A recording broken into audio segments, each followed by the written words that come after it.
Chapter 325. Qin had discussed with Qin Ruoying for a long time about how to arrange Nianyan's birthday. On her birthday he would take her to fly in the sky, travel the 4 seas, look at the land of the divine land and see all the beautiful scenery. Although the idea was quite tempting, after some consideration, Qin finally decided to let Nianyan live a normal childhood. After all, this was not the Tianyuan world and Nianyan would have to go to school in the future. If he really let her come into contact with the world of immortal cultivators in advance, then when other children were talking about toys and cartoons, wouldn't Nianyan be talking about how high and how deep the sea was? Let me tell you a secret. Actually, my papa is Superman. He is invulnerable and can fly. When he thought that Nianyan might use such a proud tone to show off to her classmates in the future, Qin couldn't help but imagine their reactions. Ridicule was inevitable. Children nowadays were very precocious, and they already knew a lot of things when they were just a few years old. Many children thought that their father was Superman, but reality would always teach them a lesson. How could there be Superman in this world? So they would turn to ridicule those children who always thought that their father was Superman. If your father is so powerful, why don't you save the world? But the more they ridiculed her, the angrier Nianyan would be, and then she would want to prove that she wasn't lying. After all, she knew that her father could really fly. Nianyan wasn't lying, but who would believe such a thing that sounded like a fantasy story? Other people's fathers couldn't fly. Why could your father fly? From the moment she said that her father was Superman, Nianyan was no longer sociable, so everyone only ridiculed her even more. She said that her father is Superman. Do you believe it? I don't believe it. She must be bragging. Mom said not to play with bragging children. We have to stay away from her. Bragging King Ba. Of course, Qin didn't want to see such a thing happen, so after much consideration he decided to arrange an ordinary and happy birthday for Nianyan. Even if he didn't take her to fly, Qin believed this day would be the best memory of Nianyan's life. Therefore, after Qin comforted Nianyan's inexplicable emotions, the family of 3 set off directly.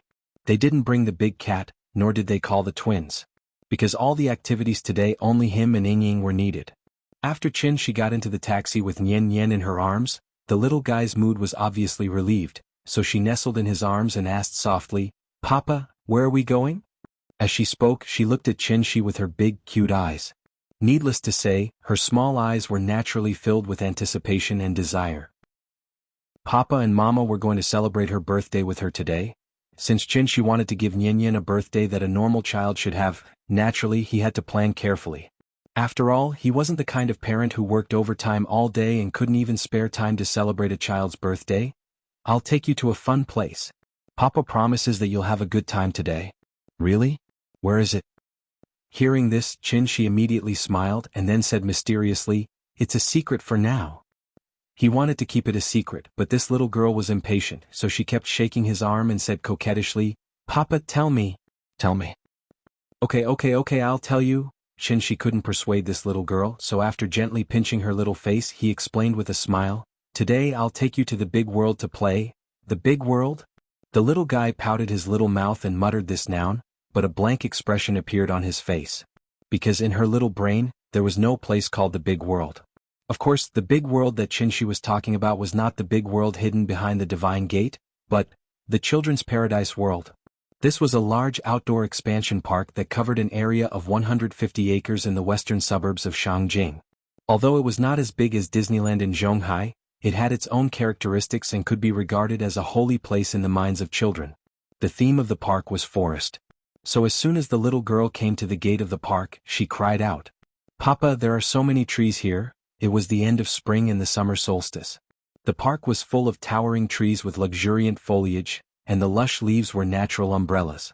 Walking on the stone path under the shade of the trees and looking at the green grass under the feet would inadvertently give people a very comfortable feeling. The slogan of the park was, "Let children return to the forest and experience the best natural scenery." Since it was a children's paradise, naturally, a series of outdoor entertainment facilities were the most popular among children. But unlike other children's paradises, most of the children's facilities here were closely integrated with the forest. For example, the climbing net that was commonly seen in children's paradises was attached to several towering trees. From time to time, the children would climb from one tree to another, looking like lively and cute little monkeys. There was no ceiling or classroom here, and the whole forest was a children's activity area. Running freely in the open-air forest, listening to the sweet sounds of birds and insects. Although it was not as exquisite and beautiful as an indoor amusement park, it had a unique natural charm. The park was very large and the activity area was naturally large. So after the little girl climbed in the jungle expansion area for a while, she was tired and out of breath. Thus she was like a spider demon that had just eaten her fill. She sprawled out on the climbing net like that. Seeing this, the couple sat on the grass under the shade of the trees and kept cheering for her. The little fellow rested for a while and then crawled up, huffing and puffing. When she finally climbed to another big tree and slid down the tree's slide, she waved her small hands and threw herself into Qin Ruoying's arms. "Mama. Good fun, I want to play." Qin Ruoying saw her panting and was ready to pull her to sit next to her. But she didn't expect. After the little guy finished drinking the water, he suddenly broke free from her arms and ran back to the starting point, ready to play again. This child? Seeing this, Qin Ruoying could only shake her head slightly. Since it was a children's paradise, the child's safety was obviously fully guaranteed, so the couple sat aside and cheered the little girl up from time to time, so that she could play more happily. It wasn't that Nian hadn't used these facilities before, but she still had a lot of fun today. Therefore, when Qinshi asked her if she had a good time today, the little girl suddenly nodded her head like a chicken pecking at rice. It was good that she was happy. Only when she was happy, it was considered a birthday. Since it was a birthday, naturally there was a birthday cake. So, after the little girl had played to her heart's content, Qinshi took her to the park's self-service barbecue area. After making a sumptuous barbecue meal for her, Qinshi clapped his hands and signaled the staff next to him to push the cake up. As the cake entered, the band that Qinshi had arranged in advance immediately came to the little girl's side and played a birthday song for her. It wasn't that the park had never held a birthday party before, but it was really the first time that a birthday party was more grand than a marriage proposal for a child's birthday. Therefore, the area where Qinshi's family was immediately surrounded by tourists who were watching the fun. Accompanied by the band's performance, the onlookers, led by Qinshi and Qin Ruoying, sang the birthday song together loudly. "Happy birthday to you, happy birthday to you, happy birthday to you, happy birthday to you, happy birthday to you, healthy birthday to you, have a warm family, Nian, happy birthday." When had the little girl ever seen such a scene? So she was stunned on the spot. Until Qinshi pushed the cake in front of her, the little girl didn't seem to come back to her senses. Seeing this, Qinshi squatted beside her and said softly, "Nian, happy birthday. Come, blow out the candles and you can make a wish, any wish is fine." Chapter 326. Birthday Wish? Looking at the crowd of onlookers, the little girl couldn't help but feel a little dazed, so she timidly grabbed Qinshi's arm. She looked like she had stage fright. In fact, Aunt Zhang had celebrated her birthday before, but she had never mentioned anything about birthday wishes. After all, she was old and naturally did not know much about foreign culture. In the past, her family was poor. A red egg and a bowl of longevity noodles were the best birthday gifts for children. As for birthday cakes, in Aunt Zhang's eyes, those were just snacks that children liked to eat. Since Nian liked them, she would buy them for her. Therefore, Aunt Zhang did not have any concept of making a birthday wish on her birthday, so she had never arranged for it for her. "Nian, what birthday wish do you have? Today is your birthday, so you just have to make a wish now. After you blow out the candles, your wish will come true." Qinshi hugged the little girl and explained patiently in her ear. The little girl curled up in Qinshi's arms. After looking up at Qinshi, she pouted and shook her head, as if she could not think of anything she wanted. Seeing this, Qinshi tried to guide her. "Nian, you can only make a birthday wish once a year. Don't you have anything in particular that you want? For example, if you want to eat something, play something or go somewhere, you can tell me now. Daddy promises to satisfy you." Hearing this, the little girl seemed to finally understand the concept of birthday wish. Therefore, she pouted and asked hesitantly, "Can I really make anything come true?" Ahem. This question made Qinshi pause for a moment. At this point, if the little girl made a wish but could not make it come true, wouldn't she be very disappointed? After all, this was the first time she made a birthday wish. Qinshi was a little hesitant about whether to make a promise. However, on second thought, she was just a 5-year-old child. Could she make a wish that was so difficult to make? Therefore, he answered with certainty, "Yes, Father can promise you that no matter what you wish for, it will come true." When he said this, Qinshi's tone was particularly solemn, which made Qin Ruoying, who was beside him, couldn't help but glance at him. This sentence was, what about the father's promise to his daughter? The little fellow didn't feel anything special, so when she heard Qinshi's reply, she smiled happily and said, "Okay. Then I have a wish." With that said, under the guidance of Qinshi, she stood on the bench facing the cake. Then she put her hands together, closed her eyes and prepared to make a wish. Looking at her serious face, the crowd immediately quieted down, afraid to disturb this cute little girl. She didn't think for long before she suddenly opened her eyes and said excitedly, "My wish is, Papa and Mama have to stay by my side forever." After that, the little thing puffed up its little mouth and tried its best to blow out all 5 candles on the cake. A child's mind was not so complicated. She said what she thought. However, it was such a simple and somewhat unrealistic wish that directly displayed the thoughts in the depths of her heart. Qinshi held the little fellow in his arms and didn't speak immediately, but the crowd around them burst into laughter. After hearing the little fellow's wish, a middle-aged man with a child immediately said with a smile, "Silly girl, when you get married, how can your parents stay by your side? At that time you'll want to drive them away." "That's right. A married daughter is like spilled water. My child won't come back to accompany us a few times a year unless she is wronged at home. If she doesn't come to accompany you, you can go to her. Do you think she dares to drive you out of the house? Hey, they are busy making grandchildren. How can I disturb them?" This conversation also amused the onlookers and made them laugh one after another. However, the little fellow was not happy. She immediately pouted and shouted unhappily, "No, I don't want to get married. I want to be with Papa and Mama. Forever and ever." After saying that, she even made a face with an unconvinced expression, which immediately made everyone laugh out loud. "Oh, your child is so cute. If my child is so cute, I will consider not letting her marry in the future. Don't you have to ask the child if she is willing to do this first? Otherwise, it will be too late for you to regret it if they elope. Don't jinx it." The crowd of onlookers kept talking and the atmosphere was very lively. Seeing this, the little fellow pulled Qin Ruoying's hand, pointed to the cake on the table and shouted, "Mama, I want to eat cake." "Silly child." Hearing this, Qin Ruoying rubbed her head with a smile. "You are a child, but you don't know that your parents have already taken it seriously." The couple looked at each other silently. After that, Qinshi gently pecked the little fellow's face, then stood up and asked the crowd to eat the cake with Qin Ruoying. Good things naturally had to be shared. There were a lot of people, so the birthday girl was only given a small piece of such a big cake. Although there wasn't much cake, when she saw that everyone was holding her birthday cake, her little face bloomed with joy. So many people were celebrating her birthday with her. She was so happy. After eating the cake, the crowd of onlookers left their blessings and dispersed. The reason why the couple chose to bring the little fellow here for her birthday today was mainly because there was a parent-child camping area in the park. Therefore, when Qinshi opened the rented tent by the lake, the little fellow immediately got in excitedly, and then excitedly turned over and over on the mat. "Papa, come in. Mama, come in, come in." At this moment, it was already evening and the sky was red. The family of 3 lay in the tent, quietly looking up at the sunset. The green grass, the clear lake, the towering trees, and the sound of insects and birds from time to time. At this moment, the family of 3 was particularly peaceful. The little fellow put her head on Qinshi's chest, quietly watching the sunset dye the sky and the water red. Perhaps she also realized that the wish she had just made was not reliable, so she could not help muttering, "Papa, Mama? What's wrong?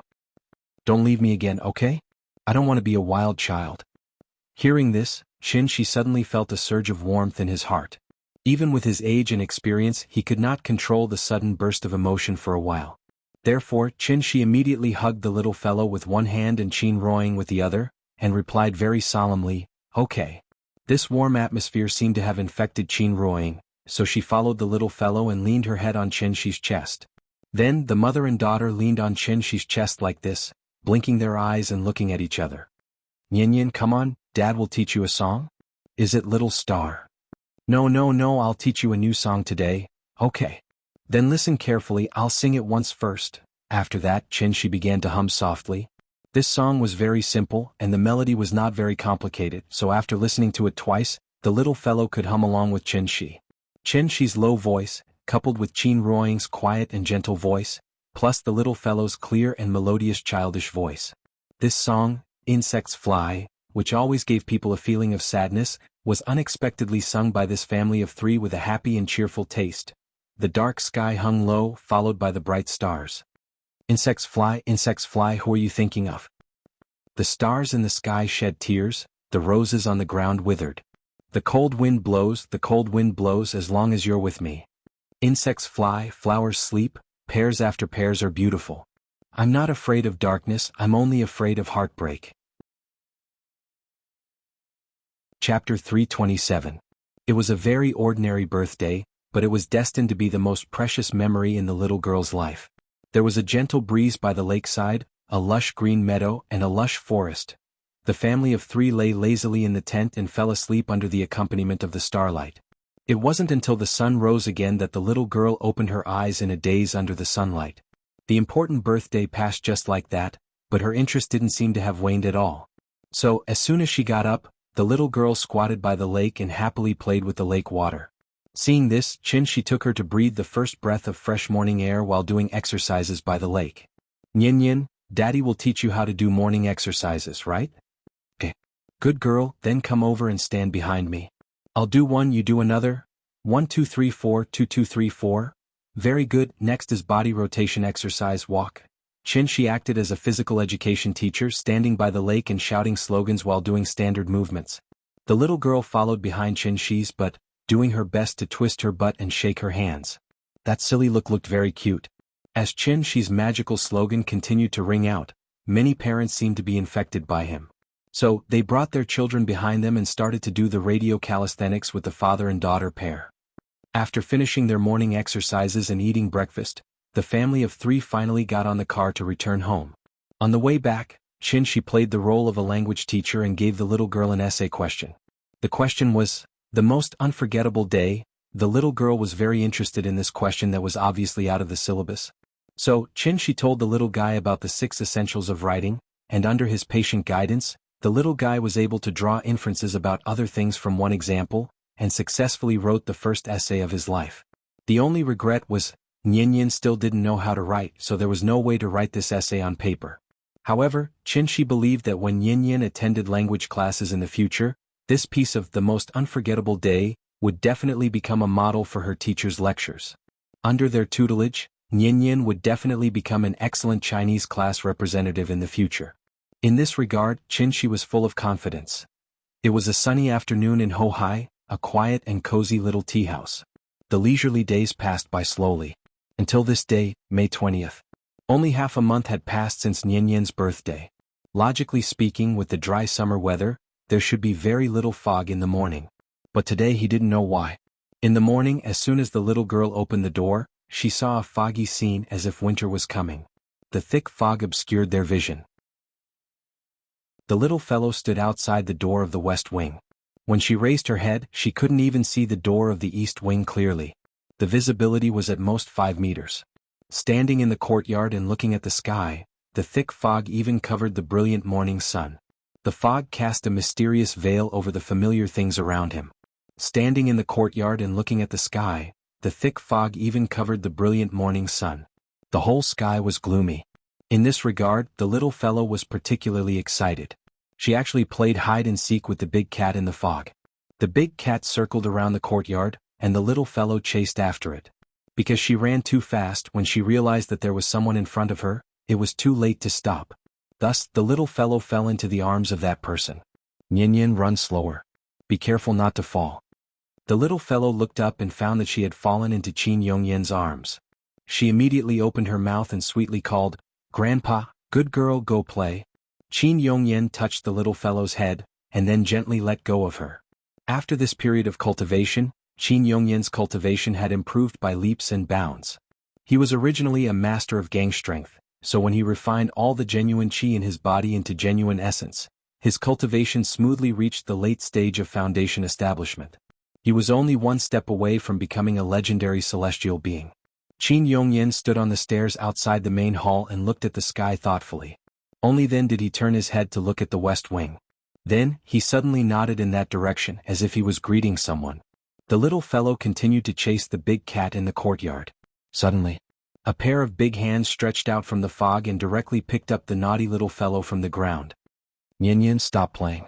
It's time for breakfast. She's gentle voice rang in the little fellow's ears. So, the little fellow immediately put her arms around She's neck and said coquettishly, "Papa, I want to eat crystal shrimp dumplings." Didn't you say you wanted to eat soup dumplings today? No soup dumplings. I want crystal shrimp dumplings. She was obviously prepared for this little fellow who often changed her mind, so he pinched her nose and said with a smile, I knew you would do this. Let's go. We have both. You can eat whichever you like. Papa is so nice. It was obvious that this sudden fog was a sign of the arrival of the heavenly anomaly. Just as Bai Hong had said, the gate of heaven would open again very soon. She didn't think too much about this. The gate of heaven opened for a limited time each time. Even if the people of Heaven Capital were determined to investigate, what could they find in such a short time? The village had been destroyed and Bai Hong and her people were either dead or injured. They were still locked in the cave at the bottom of the sea. Everything that needed to be dealt with had already been arranged properly. Who would know that he was the one who did all this? What's more, even if they knew, what could they do? If a cultivator at the soul formation stage was determined to hide, it was definitely not so easy to find. Right now, She only wanted to live a low-key life, so when this fog appeared, he acted like he did a few days ago. He ate, slept, and acted as if everything had nothing to do with him. Therefore, after the family of three had breakfast, they prepared to open the tea house as usual. But just as they were about to walk out of the courtyard, Qin Ruoying suddenly stopped. She frowned and looked a little uncomfortable. Ying? What's wrong?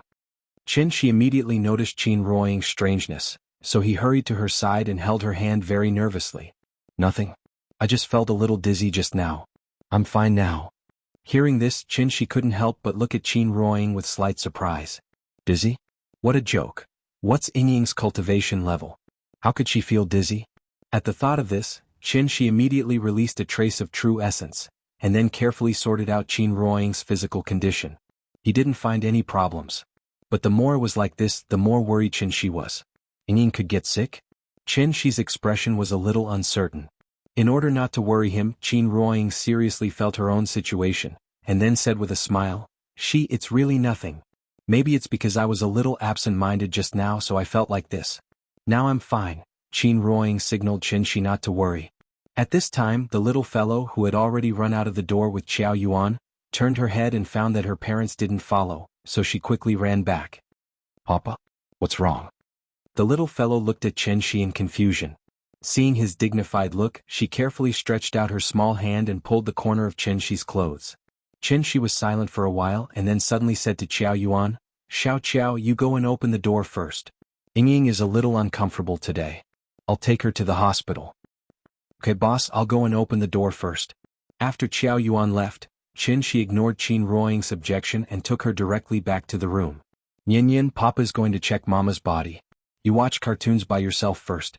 When Papa is sure that Mama is fine, I'll take you to the tea house, okay? Okay. The little fellow nodded very sensibly, and then sat on the bed obediently. Seeing Shi's dignified look, Qin Ruoying gently squeezed his hand and said with a smile, I'm really fine. Hearing this, Shi directly interrupted her and then said with a serious face, Good girl, I'll check whether you're fine or not. Chapter 328. Some people could become a world-class superstar by playing football, while others could become an Olympic champion by diving. But if one wanted to reach the top of the world in something, it was definitely not something that could be achieved by hard work alone. Everything had to be about talent.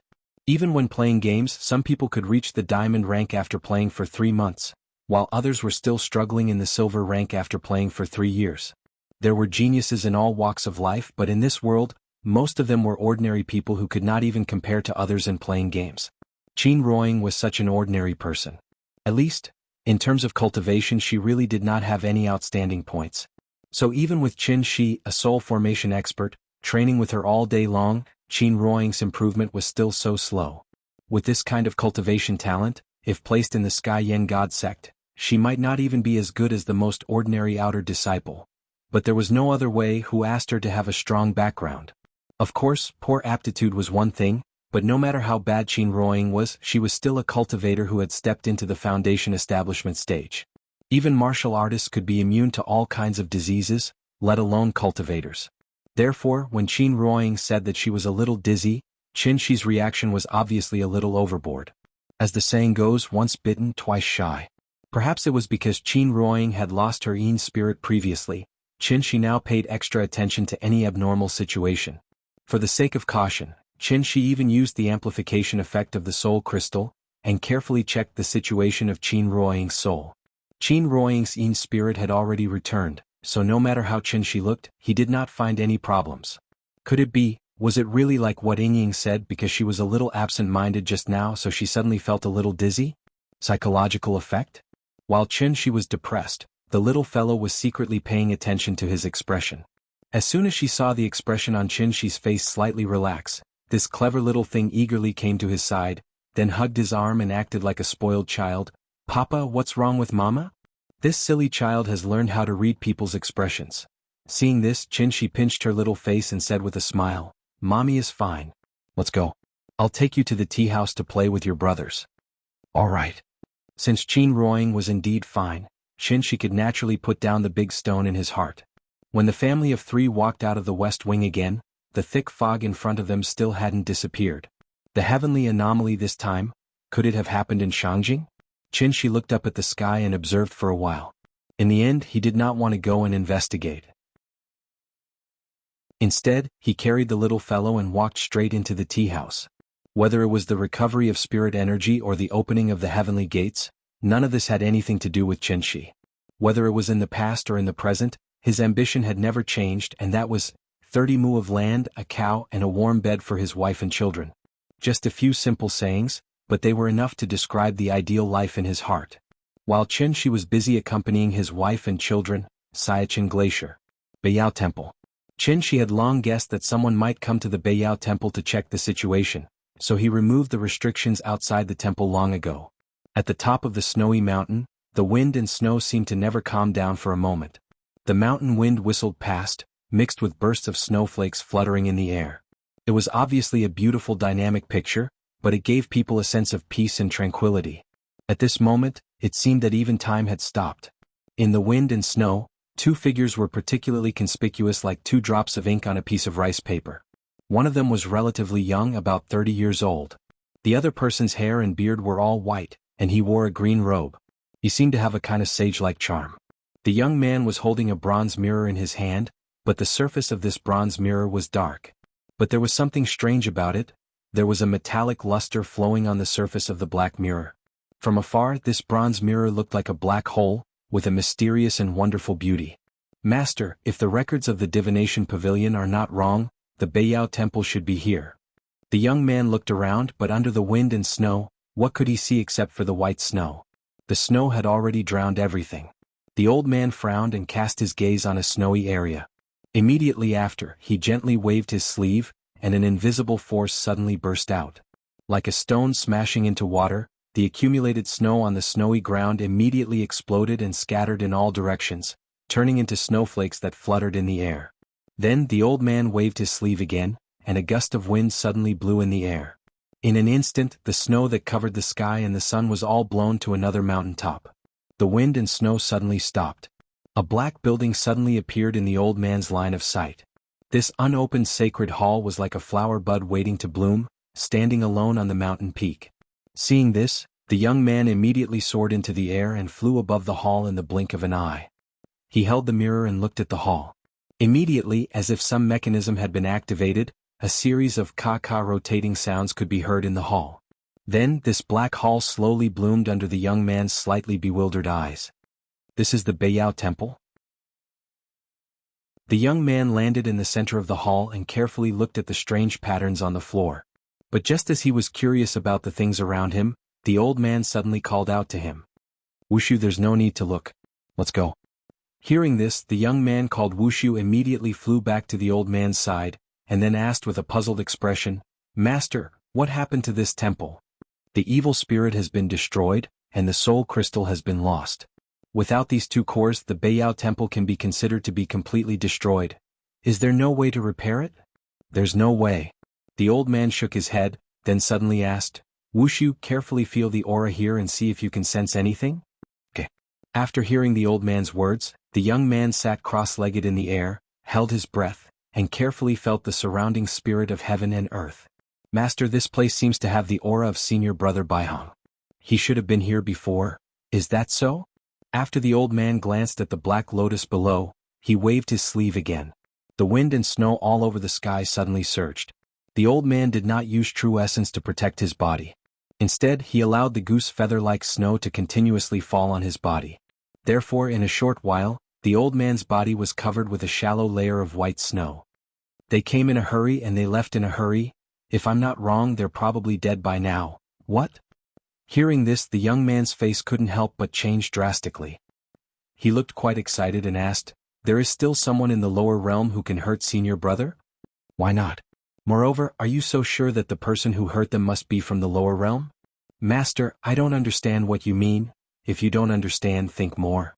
Seeing the old man's serious expression, the young man wisely shut his mouth. Then, the old man thoughtfully looked at the bronze mirror in the young man's hand. "Let's talk about this later. The most important thing now is how to deal with the prophecy left by the divine ancestor. The Beiyao temple is destroyed and one of the 5 is missing. Perhaps the divine ancestor expected this to happen back then, so he left this soul mirror behind. Let's go to the All Saints Valley first. I hope nothing happened to the inheritance of Si Ming Xian Nu." Chapter 329. The heavy fog lasted for about 2 hours. Because such a heavy fog was so rare, CCTV even made a special report to analyze the reasons for the heavy fog in summer from all aspects. Qin Shi and Gu Lao were drinking tea while listening to the experts on TV blabber on and on. Experts analyzed many possibilities, but the final conclusion was still related to global warming, the greenhouse effect, and such terms that people were already familiar with.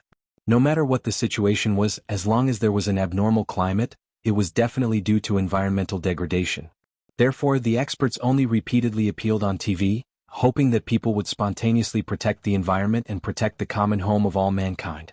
Only a very small number of people knew, what did the appearance of the heaven and earth phenomenon mean? Although Qin Shi was in the tea house, his mind was always outside the house. When the heavy fog dissipated, the hot summer sun once again shone on Hohai Old Street. Qin Shi smiled and retracted his divine sense. The heavy fog dissipated, which meant that the gate of heaven was closed, and those people should naturally go back. This was undoubtedly good news for Qin Shi. He was not afraid of them, he just didn't want to trouble them. After all, Qin Shi had long passed the age of yelling and killing. Being able to quietly drink tea for a while was more appropriate for an old man like him. Qin Shi and Gu Lao chatted about the recent abnormal weather. While they were chatting, Gu Lao seemed to be touched by something. After a moment of silence, he couldn't help but sigh softly. The ancients said that whenever there is a heaven and earth phenomenon, something big must happen. Qin Shi thought he was referring to the recent weather, so he smiled and didn't say anything. Gu Lao's mind drifted further and further. Before Qin Shi could speak, he continued, "I didn't see anything big, but recently, strange things have been happening one after another." "Oh?" Hearing this, Qin Shi finally seemed to be interested, so he smiled and asked, "What strange things have you encountered recently?" "Sai, maybe it's because I'm old, so this old man is becoming more and more superstitious." Gu Lao smiled and shook his head. After looking at Qin Shi thoughtfully, he sighed softly, "There are some things that I've been keeping in my heart for a long time. Little Qin, I can see that you're not an ordinary person. If you're willing to listen, I can tell you about it. Just treat it as listening to an old man complain." Qin Shi had known Gu Lao for some time, but he had never seen him show such an expression, so he immediately smiled and said, "Interesting, why don't you tell me about it first?" "Let me make this clear first. You youngsters should just treat this as a joke. Don't take it to heart. It's nothing, we're just chatting. Don't worry, I'm not a blabbermouth. Alright, it's actually like this." Then Gu Lao spoke of the things that had been buried in his heart all this time. The old man had never mentioned his family matters to Qin Shi before, but he didn't expect to spill it all out this time. Gu Lao had a daughter, the mother of the 2 brothers, named Gu Yao. But what was regrettable was that, just when Qin Shi moved from Zhonghai to Beijing with Nian Yin, Gu Yao died in a car accident. Gu Lao used to live in his hometown in Jizhou. Because of Gu Yao's death, he returned to Hohai to take care of the 2 children for his daughter. In fact, Qin Shi had already guessed that there might be something going on in Gu Lao's family. After all, if it was a normal family, how could an old man like Gu Lao take care of the children 365 days a year? And there were 2 of them at once. Not to mention whether he had the energy or not, didn't the children miss their parents at all? What about their parents? No matter how busy they were, there had to be a limit, right? The 2 brothers rarely mentioned their father, which meant that they didn't like their father. The children were still young, so Gu Lao could only lie to the 2 children that their mother had something to do abroad and would only come back once in a while. This excuse was just like how Auntie Zhang used to lie to Nian Yin. But here was the strange thing. The reason why these two silly children didn't clamor for their mother was that Gu Yao often came back to see them. Moreover, the frequency of her coming back was obviously much higher than before. I buried Yao Yao with my own hands, in the back of the mountain in my hometown. One day after dinner, I was watching TV in the room, and the two of them suddenly ran to me and told me that their mother was back. You don't know? When I heard this sentence, my first reaction was that all the hair on my body stood up. Yao Yao is my daughter and their mother, so I believe that even if she became a ghost, she would never hurt me and the children. But you also know, there is a difference between humans and ghosts. How can humans stay with ghosts? So, since that happened, I took the children out every day until it was dark, because I was afraid that if they stayed with Yao Yao for too long, they would be infected with yin energy. After hearing Gu Lao's strange words, Qin didn't know whether to laugh or cry. In the end, she couldn't help but interrupt him and ask, "Are you so sure that the child's mother has become a ghost? How can there be ghosts in this world? Have you seen one?" Although I can't see it, the two of them can. Speaking of this, Gu Lao turned to the direction of the children's park and asked loudly, when was the last time your mother came back?" The older brother was busy playing marbles with the little guy, so the one who answered was the younger brother. "Yesterday. Mom just came back yesterday." After that, the younger brother immediately lay back on the cushion because it was his turn to play. The three children played happily in the children's park, but Gu Lao could only shake his head and sigh. In this regard, Qin didn't know what to say. Ghosts. It's just a lingering spirit after death. From the perspective of immortal cultivators, the spirit was just a kind of pure and weak energy body. It couldn't even be called a life. Everything has a spirit. Not only human beings will leave behind a spirit after death. If it's a spirit left behind by a living creature, it will retain some memories of its life, but it won't be more than 7 days. It's also because the spirit is pure enough that it's easier for the spirit to come into contact with the origin of all things, heaven and earth spiritual qi. Take a human as an example. If soon after a person's death, the spirit happens to float to a place with rich heaven and earth spiritual qi, then it's very likely that it will merge with the heaven and earth spiritual qi and exist in the world as a more powerful energy body. The spirit isn't scary because they were just weak mortals, animals or even plants when they were alive. A little bit of heaven and earth spiritual qi only provided them with a chance to continue to exist in the world. When the heaven and earth spiritual qi is exhausted, it's the time when they really disappear. This is the fundamental reason why there are so many ghost legends.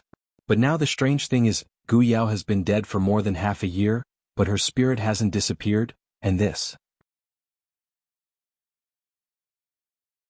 Chapter 330. Things like ghosts. In fact, they weren't as mysterious as the legends said. They were just a kind of energy body, so ordinary people couldn't see them at all.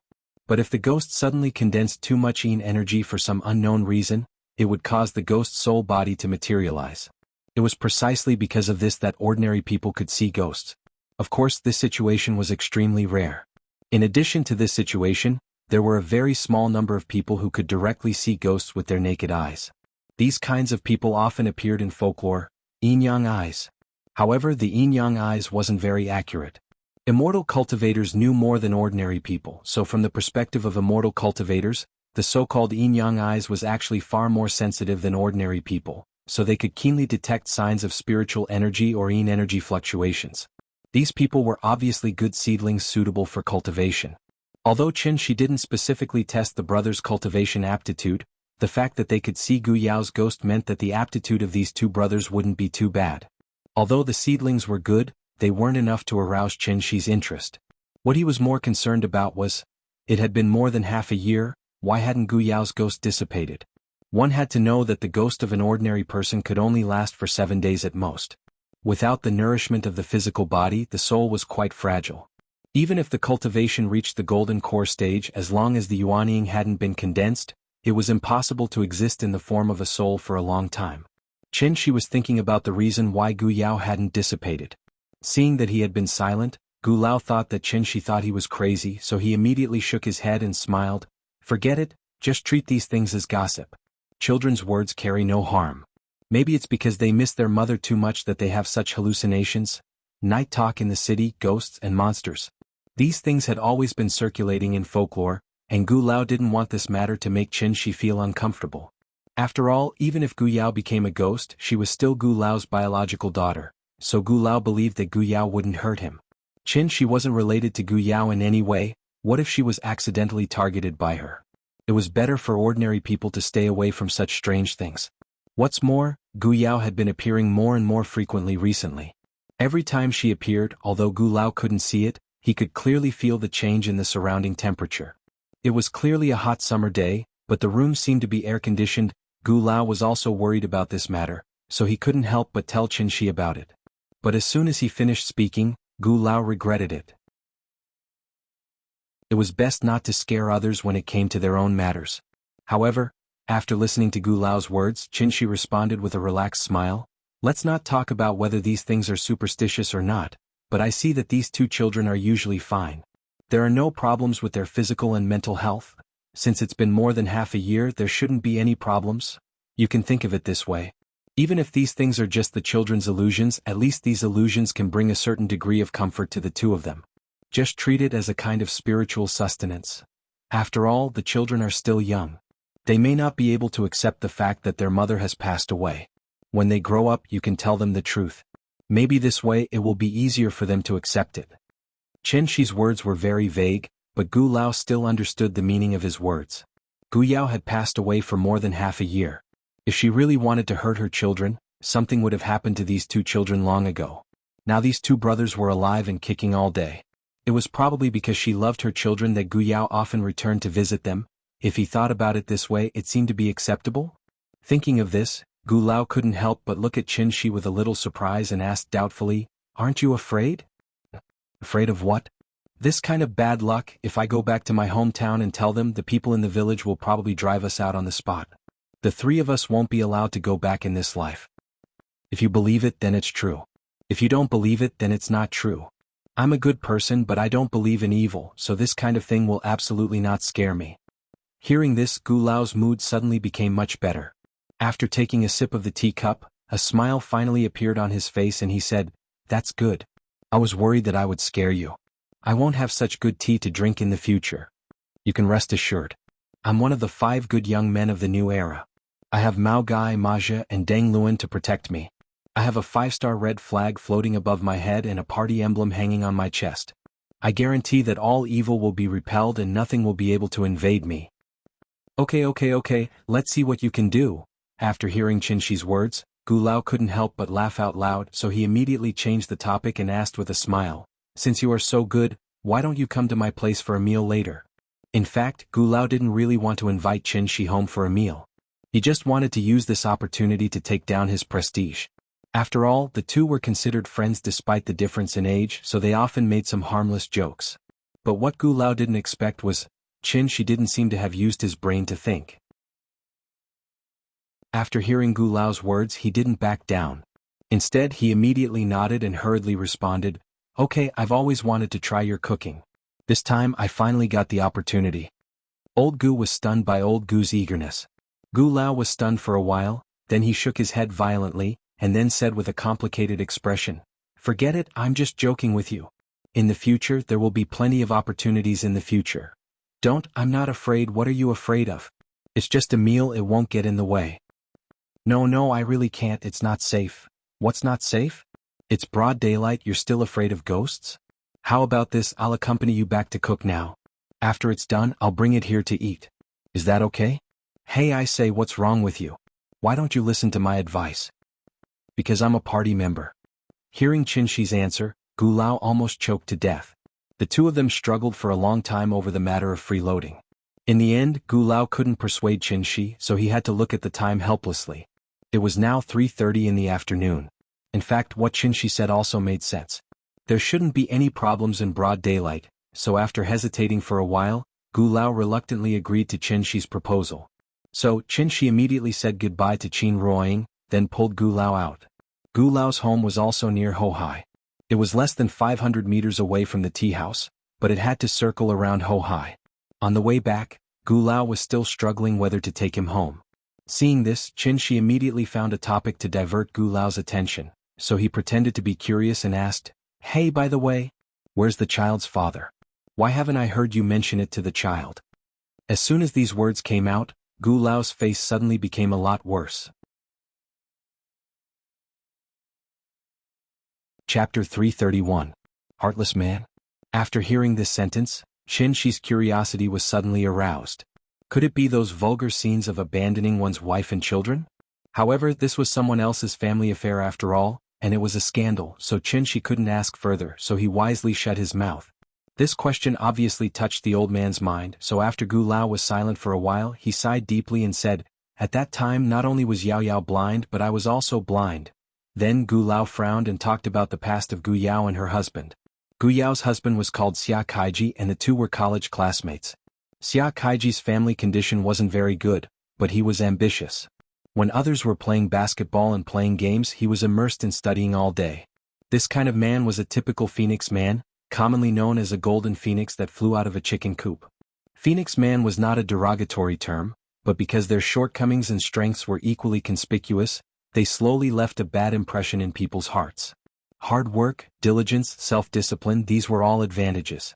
Because they suffered too much when they were young, most of them were far more mature than their peers, and they hoped to change everything through their own efforts. Just like what a female star said, "I'm from a rich family myself." The worse the family situation, the more eager they were to change through their own efforts. This also led to a very complicated mentality, inferiority and conceit at the same time. Back then, Gu Yao had been captivated by Xia Kaiji's maturity, which far surpassed that of his peers. But this kind of confidence and maturity often turned into shrewdness.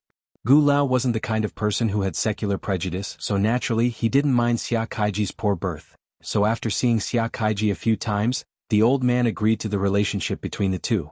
Xia Kaiji was indeed very hardworking. A few years after the two graduated, he became a senior executive in a large company, but with the gradual success of his career, some long-hidden problems gradually exposed. For Xia Kaiji, his career was always above everything. But for Gu Yao, family was the center of life. For this reason, the husband and wife, who were originally intimate, also had a gap. And with the birth of the twins, this gap was gradually widened. Gu Yao quit her job and stayed at home to take care of the child, but Xia Kaiji was nowhere to be seen all day. Finally, one day Gu Yao had enough of living like a widow. So, after a big fight with Xia Kaiji, Gu Yao took the child and moved back to the old residence in Hohai. Perhaps it was because Xia Kaiji's career had indeed reached a critical juncture during that time, so he hadn't come to find Gu Yao. It was precisely because of this that the two of them had completely lost the chance to reconcile. By the time Xia Kaiji saw Gu Yao again, she was already lying quietly in the hospital morgue. He didn't even have time to look at Gu Yao before he was chased out by the furious Gu Lao. At this point, this unfortunate marriage had completely come to an end. The reason why Gu Lao scolded Xia Kaiji was because Xia Kaiji didn't take good care of Gu Yao, and because of the two children. After Gu Yao's death, Gu Lao felt that the responsibility was all on Xia Kaiji, so he firmly refused to let him raise the two children and refused to let Xia Kaiji see the children. After Xia Kaiji communicated with Gu Lao a few times, he had to let the old man do what he wanted because he didn't want to go to court with his father-in-law because of this matter. So, except for the living expenses that were sent to Gu Lao's account every month, Xia Kaiji completely disappeared from Gu Lao's sight. But the more it was like this, the angrier Gu Lao was. The reason why he didn't let Xia Kaiji see the children was that he wanted to embarrass Xia Kaiji a little as a punishment. But Xia Kaiji didn't even have the least sincerity. After being scolded by him a few times, he actually didn't come anymore. Little son of a bitch. Gu Lao cursed for the first time, and then he continued to hatefully, "The two children are so cute. He doesn't want them as a father, but I, as a grandfather, want them. And he even wants to send living expenses every month, bah. Does he think I care about his stinky money?" A few days ago the agent called me and asked if I was selling this old house in Hohai. He said this old house is worth a lot of money now. Tomorrow, I'll go to the police station and change the surname of the two children. In the future they will follow my surname Gu. The more Gu Lao spoke, the angrier he became. It made Qin Shi, who started this topic, a little embarrassed. He really touched the pot that didn't boil. As a bystander, of course it wasn't good to comment on this kind of thing, so Qin Shi wisely shut his mouth and let Gu Lao vent his dissatisfaction in his ears. Although Gu Lao's house was close to the tea house in a straight line, it still took about 10 minutes to walk over. Most of the houses in the neighborhood were Sihiyuan, and Gu Lao's house was naturally no exception. It was just that it wasn't a dignified two-entry Sihiyuan like the Qin family. "We're here?" Gu Lao complained all the way. When he really stood in front of the door, he seemed to have thought of something. He quickly turned his head and solemnly said to Qin Shi, "Little Qin, let me make it clear to you first. I can't make you happy with this kind of thing. Yao Yao's ghost may be inside. Are you sure you want to go in with me? Since we're already here, of course we have to go in and take a look. Not to mention there's a big sun above us. Even if there's a ghost, it's impossible for it to appear at this time, right? After saying that, Qin Shi stretched out his hand and pointed at the sun in the sky. Gu Lao looked at his finger and was suddenly blinded by the sunlight. Okay, then let's hurry up. When we're done, we'll bring it to the tea house to eat. Seeing that the sun was shining, Gu Lao finally felt relieved. He then took out the key and opened the door of the Sihiyuan. Then Gu Lao walked into the courtyard with Qin Shi. For some reason, the moment Qin Shi stepped into the courtyard, the sun in the sky suddenly dimmed a lot, as if a dark cloud just happened to float over and cover the sun. Gu Lao led Qin Shi straight to the main hall and then said to Qin Shi, "Sit anywhere you want, I'll go and pour you a cup of tea first. You're always the one who invites me to tea, this time it's finally my turn to invite you," Gu Lao said as he walked out of the main hall with a kettle. After he left, Qin Shi looked at the table in the center of the main hall with interest. There were fruits and candles on the table and next to it was a guanyin statue. If Qin Shi guessed correctly, these tributes should be used by Gu Lao to worship Gu Yao. However, he didn't want the child to know that his mother had passed away, so he put a guanyin statue next to it. There was an armchair on both sides of the table. From beginning to end, Gu Lao didn't look at the person on the chair. But there was a person sitting there. A woman. The woman was wearing a set of very ordinary home clothes, sitting quietly on the old-fashioned wooden armchair. If one looked carefully, one would find that her skin was terrifyingly white as paper. It was estimated that even an albino was not as white as her. What was even more strange was that the woman's eyes were pitch black, as if ink had dripped into her eyes. Qin Shi turned his head and glanced at the woman, nodded politely at her, and then smiled and greeted her. Chapter 332. Qin Shi looked at the woman in the central room with a smile. It was actually a bit inaccurate to call her a woman. After all, Gu Yao had been dead for more than half a year, and her body had long decayed. How could she be considered a human now? She should be a female ghost. Qin Shi nodded toward the chair and after a polite greeting, the expression on the woman's face changed slightly.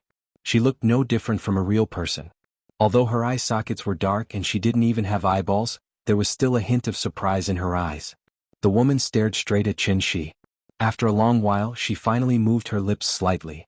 Immediately afterward, the woman's voice suddenly sounded in Qin Shi's mind. "You saw me?"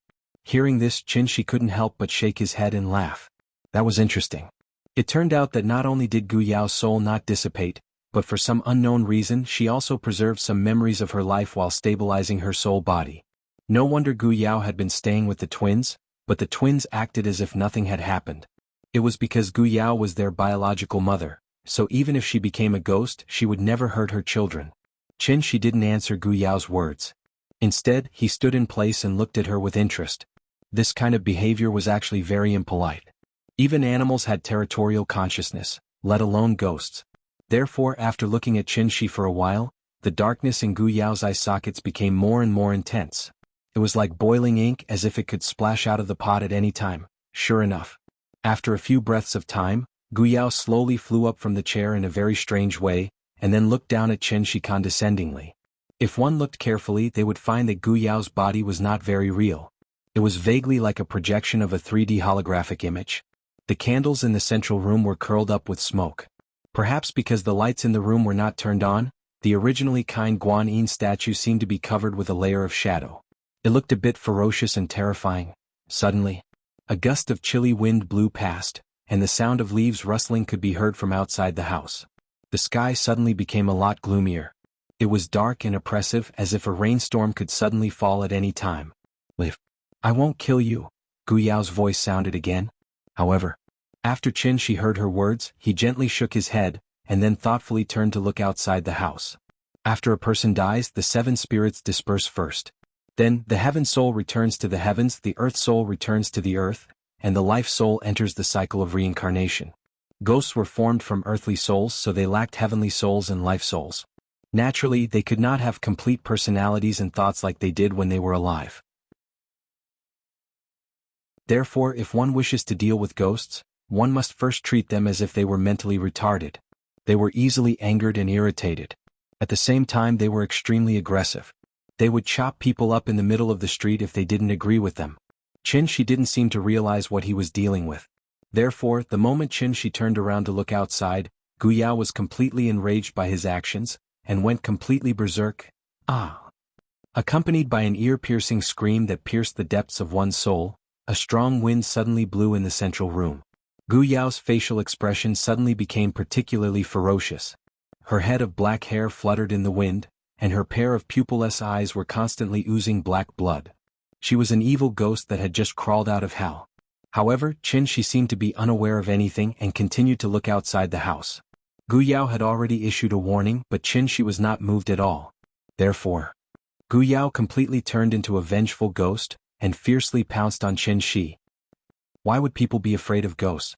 It was because the two of them were not on the same level and there was no way to fight back. An ordinary person holding a Guanyin Bodhisattva from the night market, or chanting a few Amitabha, wanted to subdue an evil ghost with deep resentment.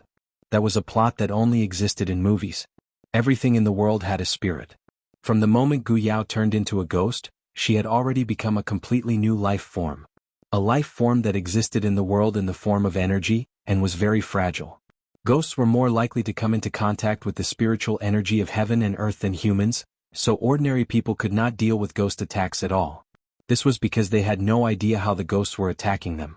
And if humans also came into contact with the spiritual energy of heaven and earth and learned how to use it, then would ghosts still be a match for humans?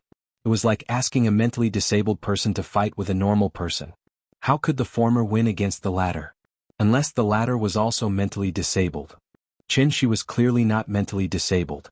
Moreover, his understanding of the laws of heaven and earth was far beyond the imagination of ordinary immortal cultivators. Therefore, the moment Gu Yao pounced on Qin Shi, it was as if she had crashed into a high-voltage electric net, and her entire body trembled violently. Perhaps because it was too painful, Gu Yao suddenly let out an ear-piercing scream, then suddenly turned into a cloud of gray smoke and flew back to the table in the central room at an even faster speed. Running? Seeing this, Qin Shi smiled slightly, then took out the soul crystal and gently waved at the cloud of gray smoke. The gray smoke continued to churn and jump, as if it was still making its final struggle. But under the restraint of Qin Shi's enormous true yuan, all efforts were futile. The soul crystal seemed to have turned into the purple gold-red gourd of the golden-horned king. At Qin Shi's command, the soul crystal directly sucked in Gu Yao's ghost. The cold wind came to an abrupt stop. The sun shone again, leaving a rectangular golden spot on the ground through the door frame. This central room, which was facing the south, suddenly became much more spacious and bright. Qin Shi picked up the soul crystal and looked at it. There was a cloud of gray fog inside. And this was clearly Gu Yao's own soul. Qin Shi played with the soul crystal in his hand. After a while, Gu Lao quickly walked back with a cup of tea. Come have a taste of my tea. I specially brought it from other places after the rain, it's very precious. Gu Lao handed the teacup to Qin Shi, then sat aside with a smile. Qin Shi held the teacup and took a sip, then put on an intoxicated expression, and then praised very exaggeratedly, Good tea. You really have good taste. Okay, try more. I prepared a few kilograms for you, you can take some back later. How can I accept it? Why are you being so polite with me?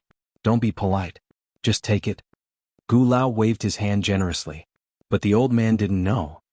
Not only did Qin Shi take his tea leaves, but she also took his daughter away. Of course.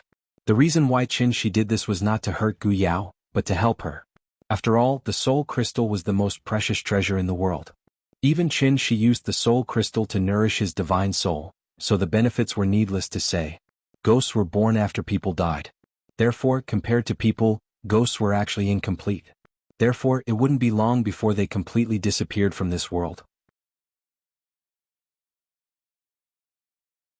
Chapter 333. Qin Shi held a teacup and chatted with Gu Lao for a while. The old man seemed to have suddenly thought of something and quickly pulled him out of the main hall. It's getting late, let's go, it's time to cook. Looking at his anxious look, it seemed that he really didn't want Qin Shi to stay here any longer. Seeing this, Qin Shi just smiled and didn't say anything. However, when he followed Gu Lao out of the central room and went to the kitchen, Qin Shi suddenly stopped next to the large water tank in the yard, and then began to carefully look at the water tank in front of him. This kind of water tank was very common in Shangjing Sihiyuan, which was the big water tank in Sima Guang's story of smashing a tank. The large water tank in the yard, in addition to the role of water and fire prevention, was mainly for auspiciousness. The large tank was filled with water, and water made money, which meant that the family could prosper and accumulate wealth. These were old customs, and generally only old people like Gu Lao would have this kind of thing in their house. She stood by the water tank for a while, and no one knew what he was looking at. Seeing that he didn't move, Gu Lao stood at the kitchen door and couldn't help but urge him again. Little Qin? What are you doing? It's already 4 o'clock, let's start quickly. Okay, I'm coming. After hearing Gu Lao's urging, she had to respond with a smile, and then followed Gu Lao into the kitchen. Since he wanted to taste Gu Lao's cooking, Gu Lao naturally had to cook dinner, and she would help him prepare the dishes. Gu Lao took care of a child alone, so his cooking skills naturally wouldn't be bad. In addition, he only made some common home-cooked dishes today, so it didn't take long for a table full of dishes to fill up. Because he wanted to bring all these dishes to the tea house, Gu Lao specially found a scooter for moving goods, put all the plates and chopsticks on the scooter, and was ready to drag the scooter to the tea house. Now that it was summer, the time for the sun to set was naturally much later than before. Therefore, when she dragged the scooter out of Gu Lao's house, it was only a little over 5 o'clock, and the bright sun was still hanging in the sky with no signs of setting. Maybe because nothing went wrong after Gu Lao locked the door, the expression on his face became a lot more relaxed. It was obviously her own home, but she made it seem like she was in a haunted house. Even cooking a meal was frightening to her, so she smiled and joked, "You see, I'm fine, right? Gu Yao is not an evil person with grievances. Why would she turn into an evil spirit and demand lives? If she had a soul in heaven, I think she would only protect you and your child. So you can rest assured." After hearing Shi's words, Gu Lao's face suddenly showed an expression of sudden realization. That's right, Yao Yao is such a kind person, how could she become a malicious spirit? I was being foolish. After figuring this out, Gu Lao's mood suddenly improved a lot. How about this, I'll invite your family of 3 to have a good meal at my house tomorrow, as a thank you for taking care of the 2 of them. What do you think? Okay, as long as you don't need to be a cook, I'm all for it. The 2 dragged the scooter, happily chatting as they walked back. Since the house began to be haunted, Gu Lao had not let anyone enter the house. This time, she jumped back and forth, and the old man could finally put down the big stone in his heart. Shi and Gu Lao dragged the scooter back to the tea house. As soon as the door of the tea house was pushed open, the 3 little ones rushed out of the children's playground. Papa, what are we eating today? The little one asked Shi with a shy face. Looking at the little one's cute greedy face, Shi couldn't help but reach out and pinch her little face, and then open the food cover on the scooter. Grandpa made you a Beijing dish, do you like it? I like it. Grandpa's food is delicious. Before the little fellow could answer, the 2 brothers came over and chimed in. Then the older brother came to the little one's side and said proudly, "Sister, let me tell you what this dish is." After that, he pointed to the dishes on the scooter and wanted to tell the name of the dish. But at this time, the little one suddenly stood in front of him, and then said very proudly, "You don't need to tell me. I know what this dish is. This is Beijing sauce shredded pork. This is crystal pork knuckle. And this is Malian meat. This is Fugue chicken." Shi's culinary skills were superb. Every day she would cook different dishes for her. It could be said that this little thing had eaten all over the world, so a few classic Jingbang dishes were naturally not difficult for her. Maybe it was because he had overdone it today, so while the older brother and the little one were still thinking about the name of the dish, the younger brother was standing next to them, constantly swallowing saliva. Seeing this, she pinched the little one's little face, and then pushed the scooter into the tea house. "Well, you must be hungry. You go wash your hands first and then we'll eat." "Okay. Wash my hands. I'll wash my hands first, then I'll eat first. You can't eat if you don't wash your hands." The little one reacted the fastest. As soon as she heard she say that she wanted to wash her hands, she turned around and ran to the kitchen. After seeing her movements, the 2 brothers immediately followed, and at the same time they kept shouting, "I'll wash my hands first. I'll eat first." Looking at the 3 lively and cute children, Gu Lao was laughing so hard that he could not close his mouth. Even Qin Ruoying could not help but shake her head with a smile, and then she asked them to run slower so that they would not fall. For a moment, this small tea house was filled with laughter and cheers. It was not the first time that the 3 little ones had eaten together, but when they were eating they were competing in different ways. Who could use chopsticks better? Who could eat more dishes? Who couldn't eat rice? Perhaps this was the advantage of having children together. Everything had to be compared, and under the intentional guidance of the parents, it became a healthy competition, which made them more obedient. While the three little guys were stuffing themselves with food, 3A6 with Beijing plates suddenly stopped at the entrance of the tea house. Then many people got out of the three cars. Among these people there were men and women, and they dressed in completely different styles. Some of them were wearing loose sportswear, while others were wearing well-tailored suits. When they stood together they didn't seem to match at all. Qiao Yuan was the head shopkeeper of the tea house, so she naturally knew how the tea house's business was. So when she saw so many people coming to the tea house, she could not help but frown and whispered to Qin Shi, "Boss, these people don't seem to be here to drink tea." Qin Shi was busy wiping the oil stains on the little one's mouth. After hearing Qiao Yuan's words, he said without raising his head, "It's okay, there are a few acquaintances." As if to prove Qin Shi's words. As soon as he finished speaking, a man in sportswear came to the door of the tea house, and then very politely knocked on the door. "Hello, Mr. Qin." Hearing this, Qin Shi finally raised his head. After glancing at the people outside the tea house, the corners of his mouth curled up into a faint smile. Where was this place? This was Hohai. Under the emperor's feet. Hohai was only a street away from Zongnanhai, and Zongnanhai was where Wuxia's luck was. The dragon vein of a country gathered here, so how could it be a place to breed evil spirits? Even if it was haunted, it had to be in a different place. No wonder Gu Yao's ghost did not dissipate, so...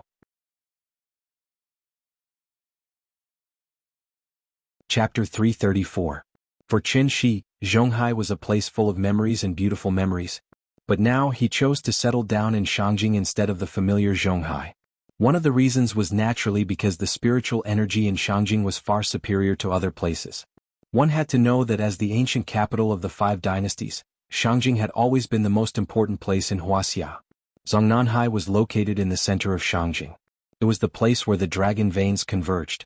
Could be said to be a place of pure yang. Naturally, it was impossible to breed evil spirits and accept filth. Hohai was adjacent to Zongnanhai. After Gu Yao died in a car accident, her Yin spirit did not dissipate.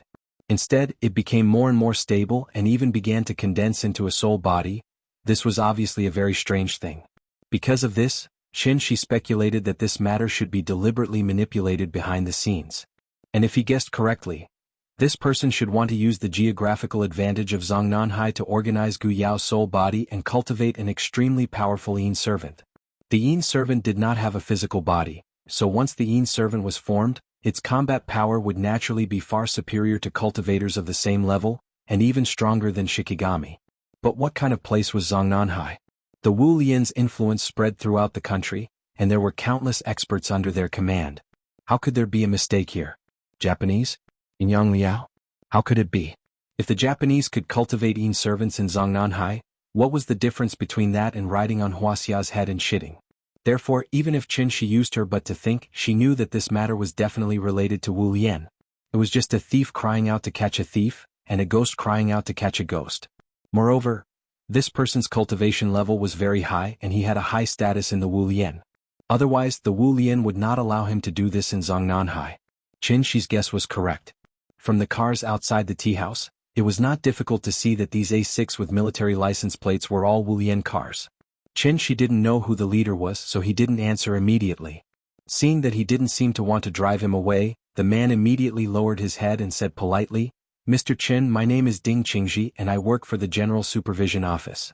The reason why I took the liberty to visit you today is because this is a very important matter, and I need to verify it with you.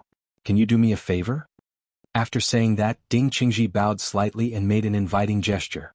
Looking at his neither servile nor overbearing attitude and full of confidence, Qin Shi guessed that this person should be at least at the level of a sister-in-law. Director of the Supervision Office. He was the official in charge of Sijio City. This was getting interesting. A smile suddenly appeared on Qin Shi's face. After glancing at Ding Qingji, he faintly said, "It's dinner time now. If you have anything to say, wait until I eat dinner first." Qin Shi's attitude was so arrogant, but Ding Qingji's face did not show the slightest dissatisfaction. Instead, he chuckled and said, "It's my fault for disturbing you. Mr. Qin, please enjoy your meal. I'll wait for you outside."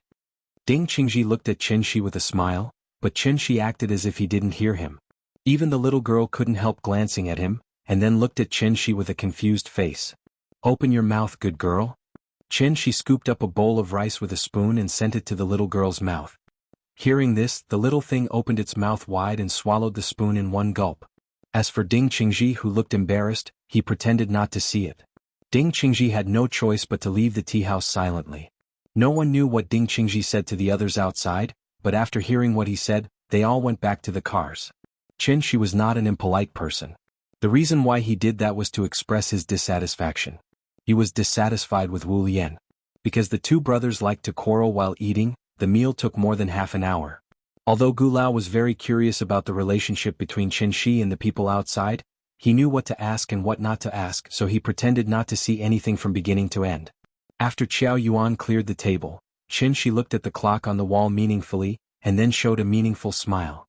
These people waited outside for so long, but his sister-in-law didn't call. Did she not receive the news? Or did she not inform her at all? Qin Shi pondered as he slowly walked out of the tea house. After seeing him go out, Ding Qingji hurriedly got out of the car, and then said politely to Qin Shi, "Mr. Qin, you see, this is not the place to talk. Would you like to go to the office with us?" After saying that, Ding Qingji very subtly looked into the tea house, as if to say that there were ordinary people inside, so it was not convenient to talk about a lot of things here. Ding Qingji had made it very clear, but Qin Shi had no intention of getting in the car with him. Instead, he said calmly, "If you have something to say it here. I don't have time to talk nonsense with you." As soon as Qin Shi's voice fell, before Ding Qingji even had time to respond, a young man in a suit pushed open the car door, and then said to Qin Shi provocatively, "Okay, then say it here." Qin Shi glanced at the young man, ignored him, and looked at Ding Qingji. Seeing that something was wrong, Ding Qingji immediately lowered his voice and said to Qin Shi, "Mr. Qin, this is Su Hongyi. His father is Su Feng and he is a professor at the headquarters. He is in the same field as you." The Wu Lian was not a university, so naturally there was no professor position. So what Ding Qingji meant was that Su Hongyi's father was in the same field as Qin Shi. They were not Wu Lian people, but they were willing to do something for the Wu Lian, which was equivalent to a guest in ancient times. The so-called same field meant that this person's cultivation level was equivalent to Qin Shi's. After listening to Ding Qingji's explanation, Qin Shi couldn't help but laugh. How smart was he? Just based on Ding Qingji's words, he could analyze a lot of things. You couldn't just look at the surface of things. If you just looked at the surface, things were simple. Qin Shi captured Gu Yao's ghost, but Gu Yao's ghost was a ghost servant that Su Feng put in Hohai to cultivate. So they came to the tea house with great fanfare just to ask Qin Shi to return the ghost to them. But in fact, things weren't that simple. It even involved the thoughts of the Wu Lian's higher-ups. Qin Shi and Su Feng were not Wu Lian people. They were only doing things for the Wu Lian for some reason. And what was Qin Shi's level in the Wu Lian? Above divinity X level. Su Feng was clearly at this level. How could someone at this level of cultivation be willing to be someone else's lackey? Because they weren't Wu Lian people, the Wu Lian people had always been wary of them. Qin Shi had been waiting in the tea house for his sister-in-law's call, but the Wu Lian didn't let her call him. Which meant, the Wu Lian wanted them to solve this problem by themselves. How could they solve it? The two of them had the same status and the same cultivation level. Since the Wu Lian didn't want to be a peacemaker, it meant that the Wu Lian wanted them to fight because of this. It was a small matter, but it was important to save face. The Wu Lian would find an excuse to let the two of them compete. No matter who won, the Wu Lian wouldn't suffer any losses. On the contrary, they could use one of them to attack the other party's arrogance and warn them not to cause trouble. The Wu Lian had plenty of ways to deal with them. It had to be said that the Wu Lian's little abacus was indeed loud and clear. But the Wu Lian made a serious mistake, and that was, they didn't know Qin Shi well enough. So even though the Wu Lian knew that this would make Qin Shi unhappy, he still did it. Perhaps Qin Shi's second aunt, who was loyal to the Wu Lian and extremely utilitarian, was one of the masterminds behind the scenes. Being a guest once wasn't enough. This time he was being used as a tool. Qin Shi didn't like this feeling. Therefore, after a long moment of silence, he opened his mouth and coldly said a sentence. And this sentence, it wasn't just for the young man, but also for Ding Qingji.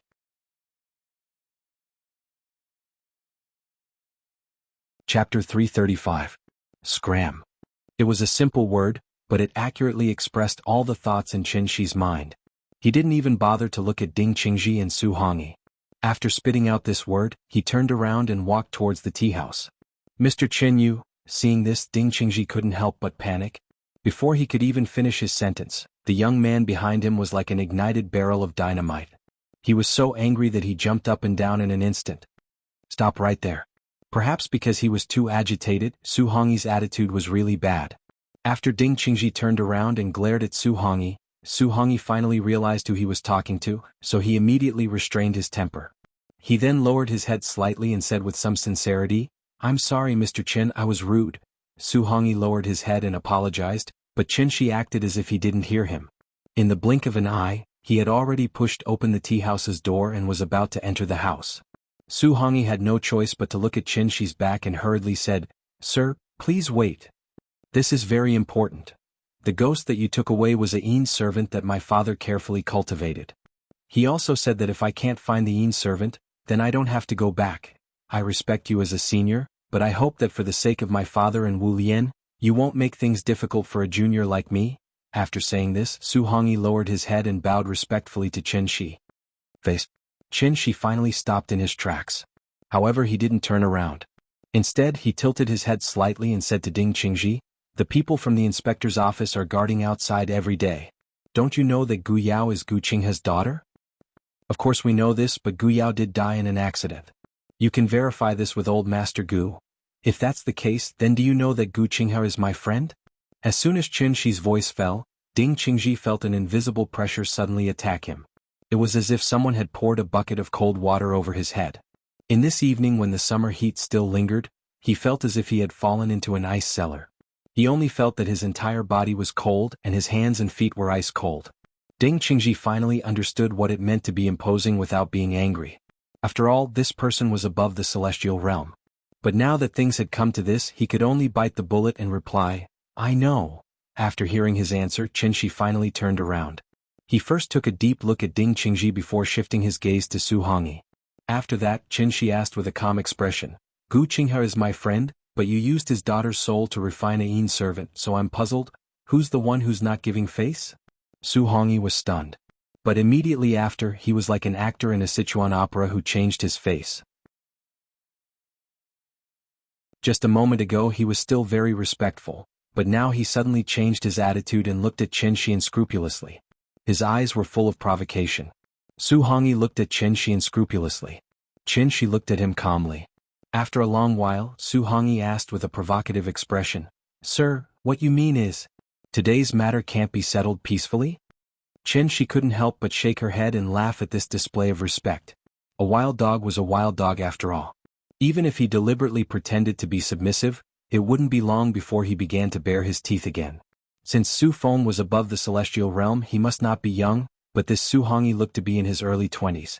So Qin was very curious. Was Su Hongyi Su Feng's biological son?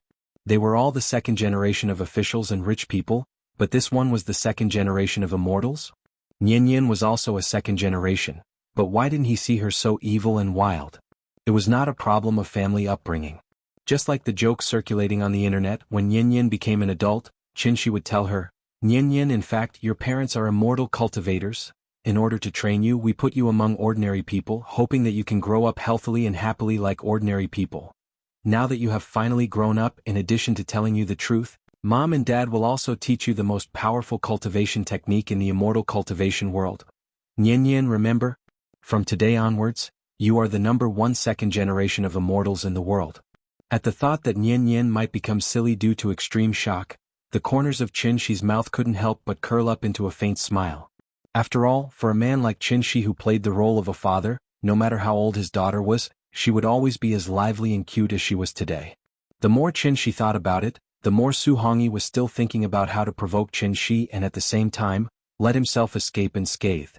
This was Su Feng's test for Su Hongyi. He had to control the degree of infuriating Qin, but not make Qin lose his mind and accidentally kill him. For Su Hongyi this was a kind of test, but at the same time it was also a kind of training. Being able to face the anger of a celestial being would be of great help to his future cultivation. Everyone present had their own ideas. However, Qin's next reaction was completely out of Su Hongyi's expectations.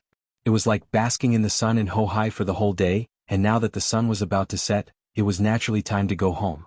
Therefore, after looking up at the sun that was about to set, Qin yawned lazily, then turned and walked to the tea house. This time Ding Qingji and Su Hongyi were both stunned. In the face of Su Hongyi's provocative words, Qin Shi actually did not have any reaction.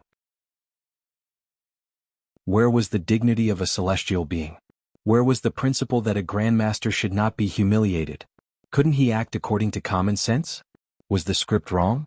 Seeing that Qin Shi had already pushed open the door of the tea house, Su Hongyi finally came back to his senses and hurriedly shouted, "Mr. Qin, my father said that if you don't hand over the Yin servant today, then the grudge is set. He will definitely pay you a visit in person another day." Pay you a visit? Qin Shi stopped in his tracks again.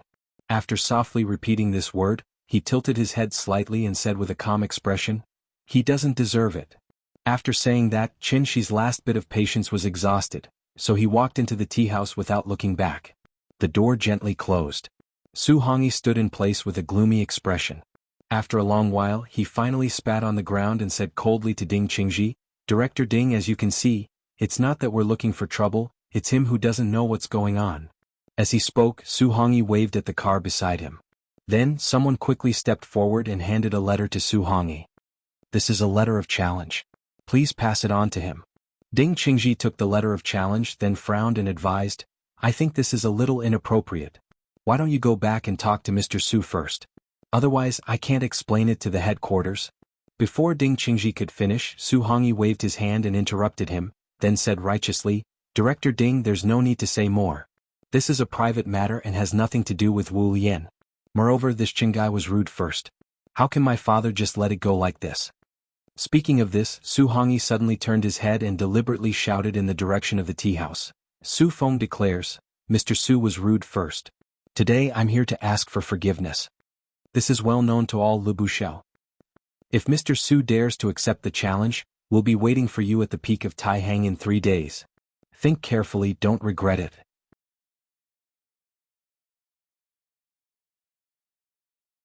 Chapter 336. As soon as the words "life and death duel" came out of Su Hongyi's mouth, it was as if he had been injected with chicken blood. His face instantly became much rosier. Based on his reaction, it was not difficult to see that he was very excited. His blood was boiling and he was inexplicably excited. In fact, this matter was not that big of a deal. Because Qin Xueqing's family was the backbone of the Wu Lian people, Mr. Chen's name had long been known throughout the Wu Lian people. The Wu Lian people were respected by martial arts. Su Feng, who was also above the heavenly man level, was naturally eager to prove his strength. Mr. Qin naturally became Su Feng's best choice. As long as he defeated Qin Shi in public, Su Feng's status in the Wu Lian people would naturally skyrocket. He could even leap to become a giant who had the right to speak within the Wu Lian people. As the saying went, in a mediocre life, fame and fortune were just worldly possessions. But since ancient times, how many people could be exempt from this custom? Su Feng had descendants and apprentices. Even if it was not for himself, he had to think about his apprentices and apprentices.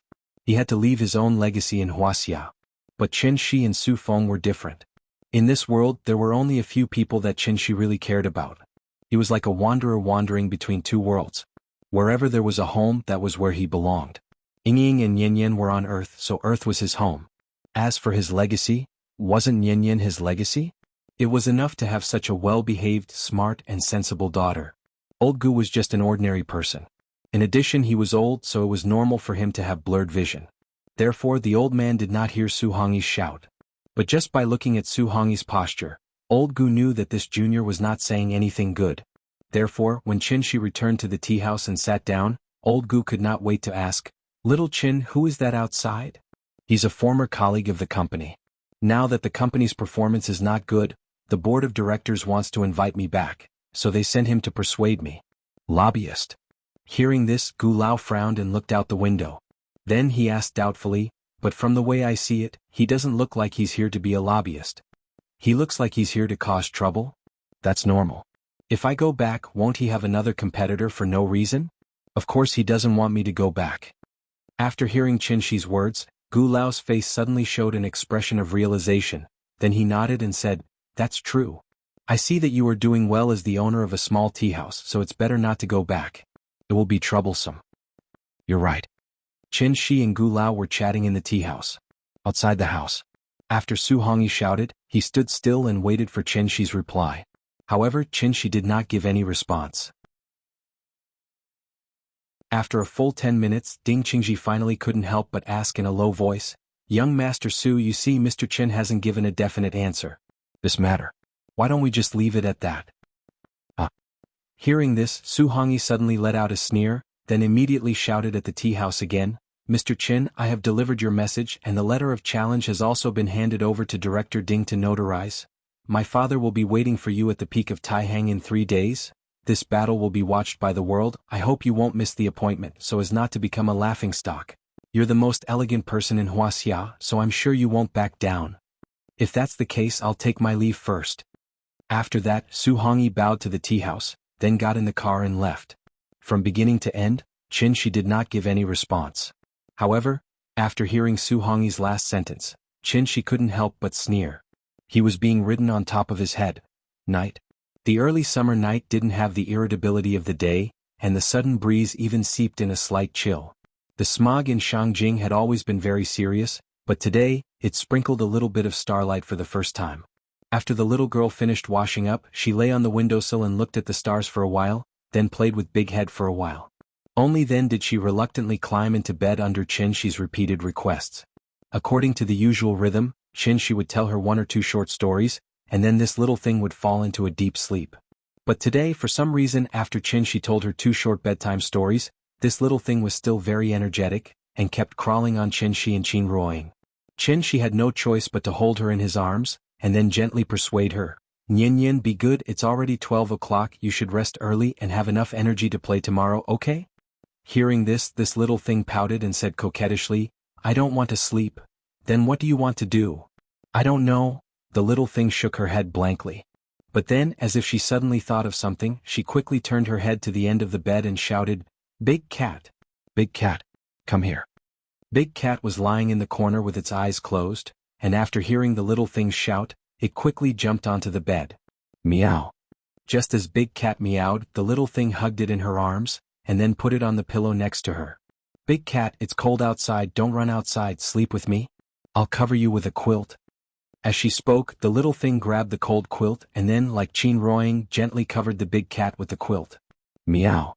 Big Cat lay on the bed and looked at the little thing with a confused expression. After this period of cultivation, it had reached the peak of wisdom, and could break through at any time, so even Qin did not force it to play with the little thing recently. But today this little thing did not know what was wrong with it. In the middle of the night, instead of sleeping, it came to ask it to sleep. Did it still need to sleep?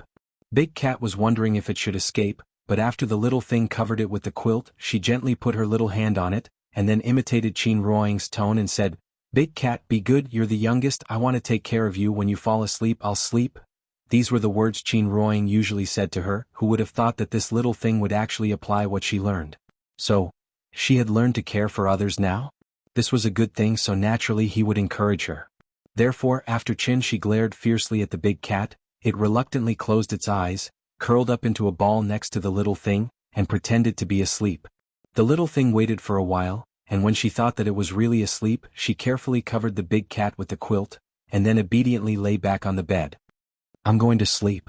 Perhaps because she had experienced the joy of taking care of others, the little thing lowered her voice and said such a sentence, and was no longer naughty, but obediently closed her eyes and fell asleep. Looking at her very loving action, the couple's faces could not help but evoke a trace of a smile. It was only after the little fellow had truly fallen asleep that the day was truly over. And at this time, Qin Ruoying looked at Qin and asked softly, "Today's matter, what do you think?" Obviously, she also heard Su Hongyi's words. Qin Ruoying was very clear about Qin's strength, and naturally she was not worried about Qin's safety, so she was just casually asking. Anyway, no matter what decision Qin made, she would support it. "I heard that the scenery at the top of Taihang Mountain is not bad. Why don't we take Nian there to see the scenery?" "I think that's a good idea." "Then it's settled." "Okay." In a few words, the couple settled this matter, and then began to discuss how to arrange the itinerary. As for Su Feng's challenge.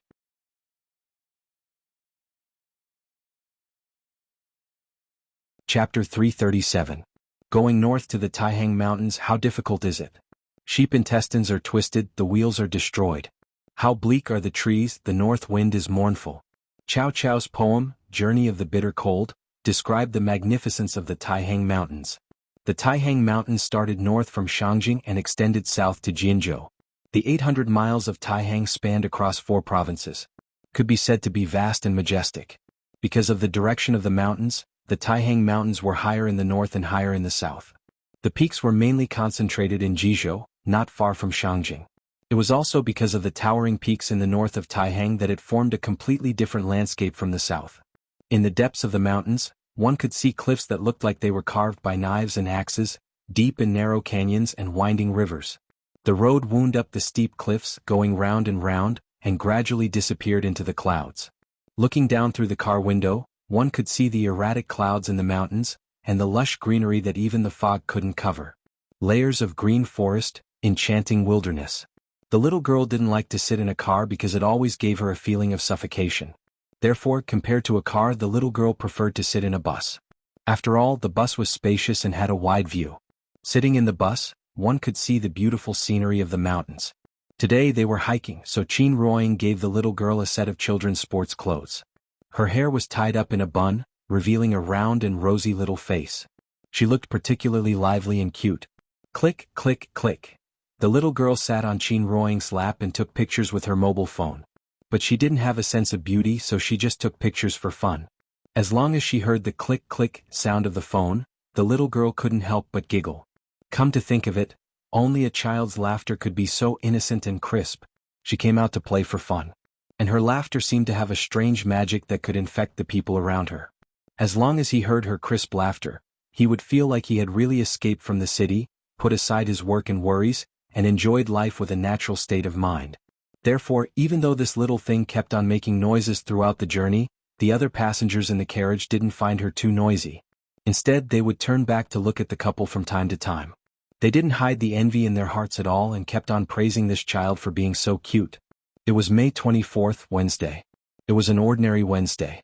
Because it was a working day, at least 1/3 of the seats on the bus were empty. The Taihang Mountains were very long. Basically, every province had its own scenic spots. The scenic spot where Qin Shi's family was the one with the highest elevation among the many scenic spots, Zaiwutai Mountain Scenic Spot. Originally, they wanted to go to the highest east stage to see the scenery. However, when they came here, they heard from the management staff of the scenic spot that because of the heavy rain a few days ago, there were mudslides and landslides on the road to the east stage. Therefore, the east stage was temporarily closed. With no other choice, Qin Shi and his family could only depart from the Red Cliff Castle and follow the winding mountain path to the North Terrace, which was slightly lower than the East Terrace. They planned to camp in the North Terrace for the night before returning home. They were traveling, so naturally they couldn't be in a hurry. The Zaiwutai Mountain was very steep. It had always been called the novice training camp for mountaineers. After setting off from the Scarlet Cliff Castle, Qin Shi let the little girl sit on his shoulders, and then he held Qin Ruoying's hand, and the family of 3 leisurely strolled through the lush green peaks. They walked slowly. At this speed, it would take at least 4 or 5 hours to climb the North Terrace. When Qin Shi finally climbed over a mountain, the view suddenly became much wider. The little girl rode on his shoulder and looked around. She couldn't help but shout excitedly, "Papa, I like it here." Blue sky, white clouds, green mountains, green water, and golden lotus flowers all over the mountains. In front of the beautiful scenery, even an ignorant child like her couldn't help but be intoxicated. And just when the little girl was excited by the beautiful scenery in front of her, East Terrace, the peak of Taihang. The Taihang Mountains in the north were very steep. The development value was far less than the 3 mountains and 5 peaks, so there were basically no buildings on the mountain. Therefore, the most original natural scenery was maintained. After climbing over the mountain and climbing to the top, looking back at the bleak place, the clouds were thousands of miles away, the mountains were thousands of layers, the sun was shining, and everything was shining. A sense of heroism rose in the chest. It was worth the trip. Unfortunately, the road to the East Terrace had been temporarily closed. This beautiful scenery was destined to not be with Qin Shi's family. Although the path up the mountain had been sealed, the peak of Taihang was currently filled with people and bustling with noise and excitement. These people were naturally not hikers who came to enjoy the scenery. As early as 3 days ago, when Su Hongyi loudly read the letter of challenge outside the tea house, the whole Wuxia was shocked. For such big news, with the usual attitude of the Wu Lian, he would definitely order a ban on it. Maintaining stability, everyone was used to it. But this time was different. the Wu Lian had no intention of blocking the news at all. Instead, he allowed it to spread throughout the country in a very short time and even the whole world. That night, countless people couldn't sleep. Even more people rushed to Taihang Mountain overnight, wanting to be the first to occupy the best viewing position in the East Terrace, hoping to see the upcoming battle with their own eyes. If they could get some inspiration from it, how would it help their future cultivation? This battle involved two celestial beings. One was Mr. Qin, who rose like a comet and was directly rated X by the Wu Lian. The other was Su Feng, the leader of the Yin Ghost sect who had been in charge of the Southwest for hundreds of years. Celestial beings. A battle of life and death. What kind of grand event was this? Because Mr. Qin was too mysterious, no one knew who would win this battle. To be honest, if it weren't for the unreliable rumors that spread from time to time within the Wu Lian, no one was optimistic about Mr. Chen's victory. But he lived up to his reputation. Since the Wu Lian admired Mr. Qin so much, there must be something special about him, and his strength should not be underestimated. Therefore, this battle could be said to be the focus of the world's attention. There was an open space at the highest point of the East Terrace, with an area of about 10 square meters, which could be regarded as an excellent viewing platform. Those who came to watch the battle were not ordinary people, but they all tacitly stood at the mountainside at least 100 meters away from the viewing platform. No one dared to take a step forward. No one dared to talk about it. Except for the sound of the wind, not even the sound of birds or insects could be heard. It was silent. All this was because there was one person sitting on the viewing platform. He would climb to the top and look down on all the other mountains. Facing this magnificent and beautiful scenery of the mountain peak, this person closed his eyes tightly and sat upright like a rock on the observation platform. He didn't move at all. But there was an incomparably strong force that kept flowing out of him, like a dark cloud on a cloudy day, weighing heavily on everyone's hearts. Finally, someone couldn't bear the pressure. After retreating a few hundred meters, he let out a long sigh of relief. Looking at the mountaintop, he couldn't help but sigh. Heavenly man. Senior Su has really reached the realm of oneness of heaven and men. Senior Su has been sitting here for 3 days, but Mr. Qin hasn't shown up. Do you think, is he arrogant or he doesn't dare to come at all? In a battle between heavenly man and heavenly man, victory and defeat is only a hair's breadth away. The most important thing in a war is the right time, the right place, and the right people. Mr. Su has been sitting here for 3 days and he has already familiarized himself with the surroundings. If Mr. Qin is going to fight, he should have come here in advance to familiarize himself with the place. The sun is about to set. Why hasn't he shown up yet? Could it be he really doesn't dare to come? A few peak strength warriors hid on the mountainside and whispered to each other. Su Feng's letter of challenge didn't mention a specific time for the final battle, so according to tradition, as long as the sun hadn't set, the day was not over yet. If Mr. Qin still didn't show up when the sun went down, it could be assumed that he had admitted defeat. Mr. Qin is at least above the heavenly man level. I don't think he will run away before the battle, right? Otherwise, wouldn't it be a joke to be above the heavenly man level? He shouldn't run away before the battle. Maybe Mr. Qin is delayed by something. Let's wait a little longer. Anyway, there's still some time before the sun goes down.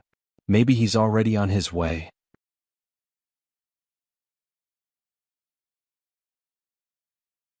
Chapter 338. Why hadn't Mr. Qin come yet? This question had become a common question in everyone's heart.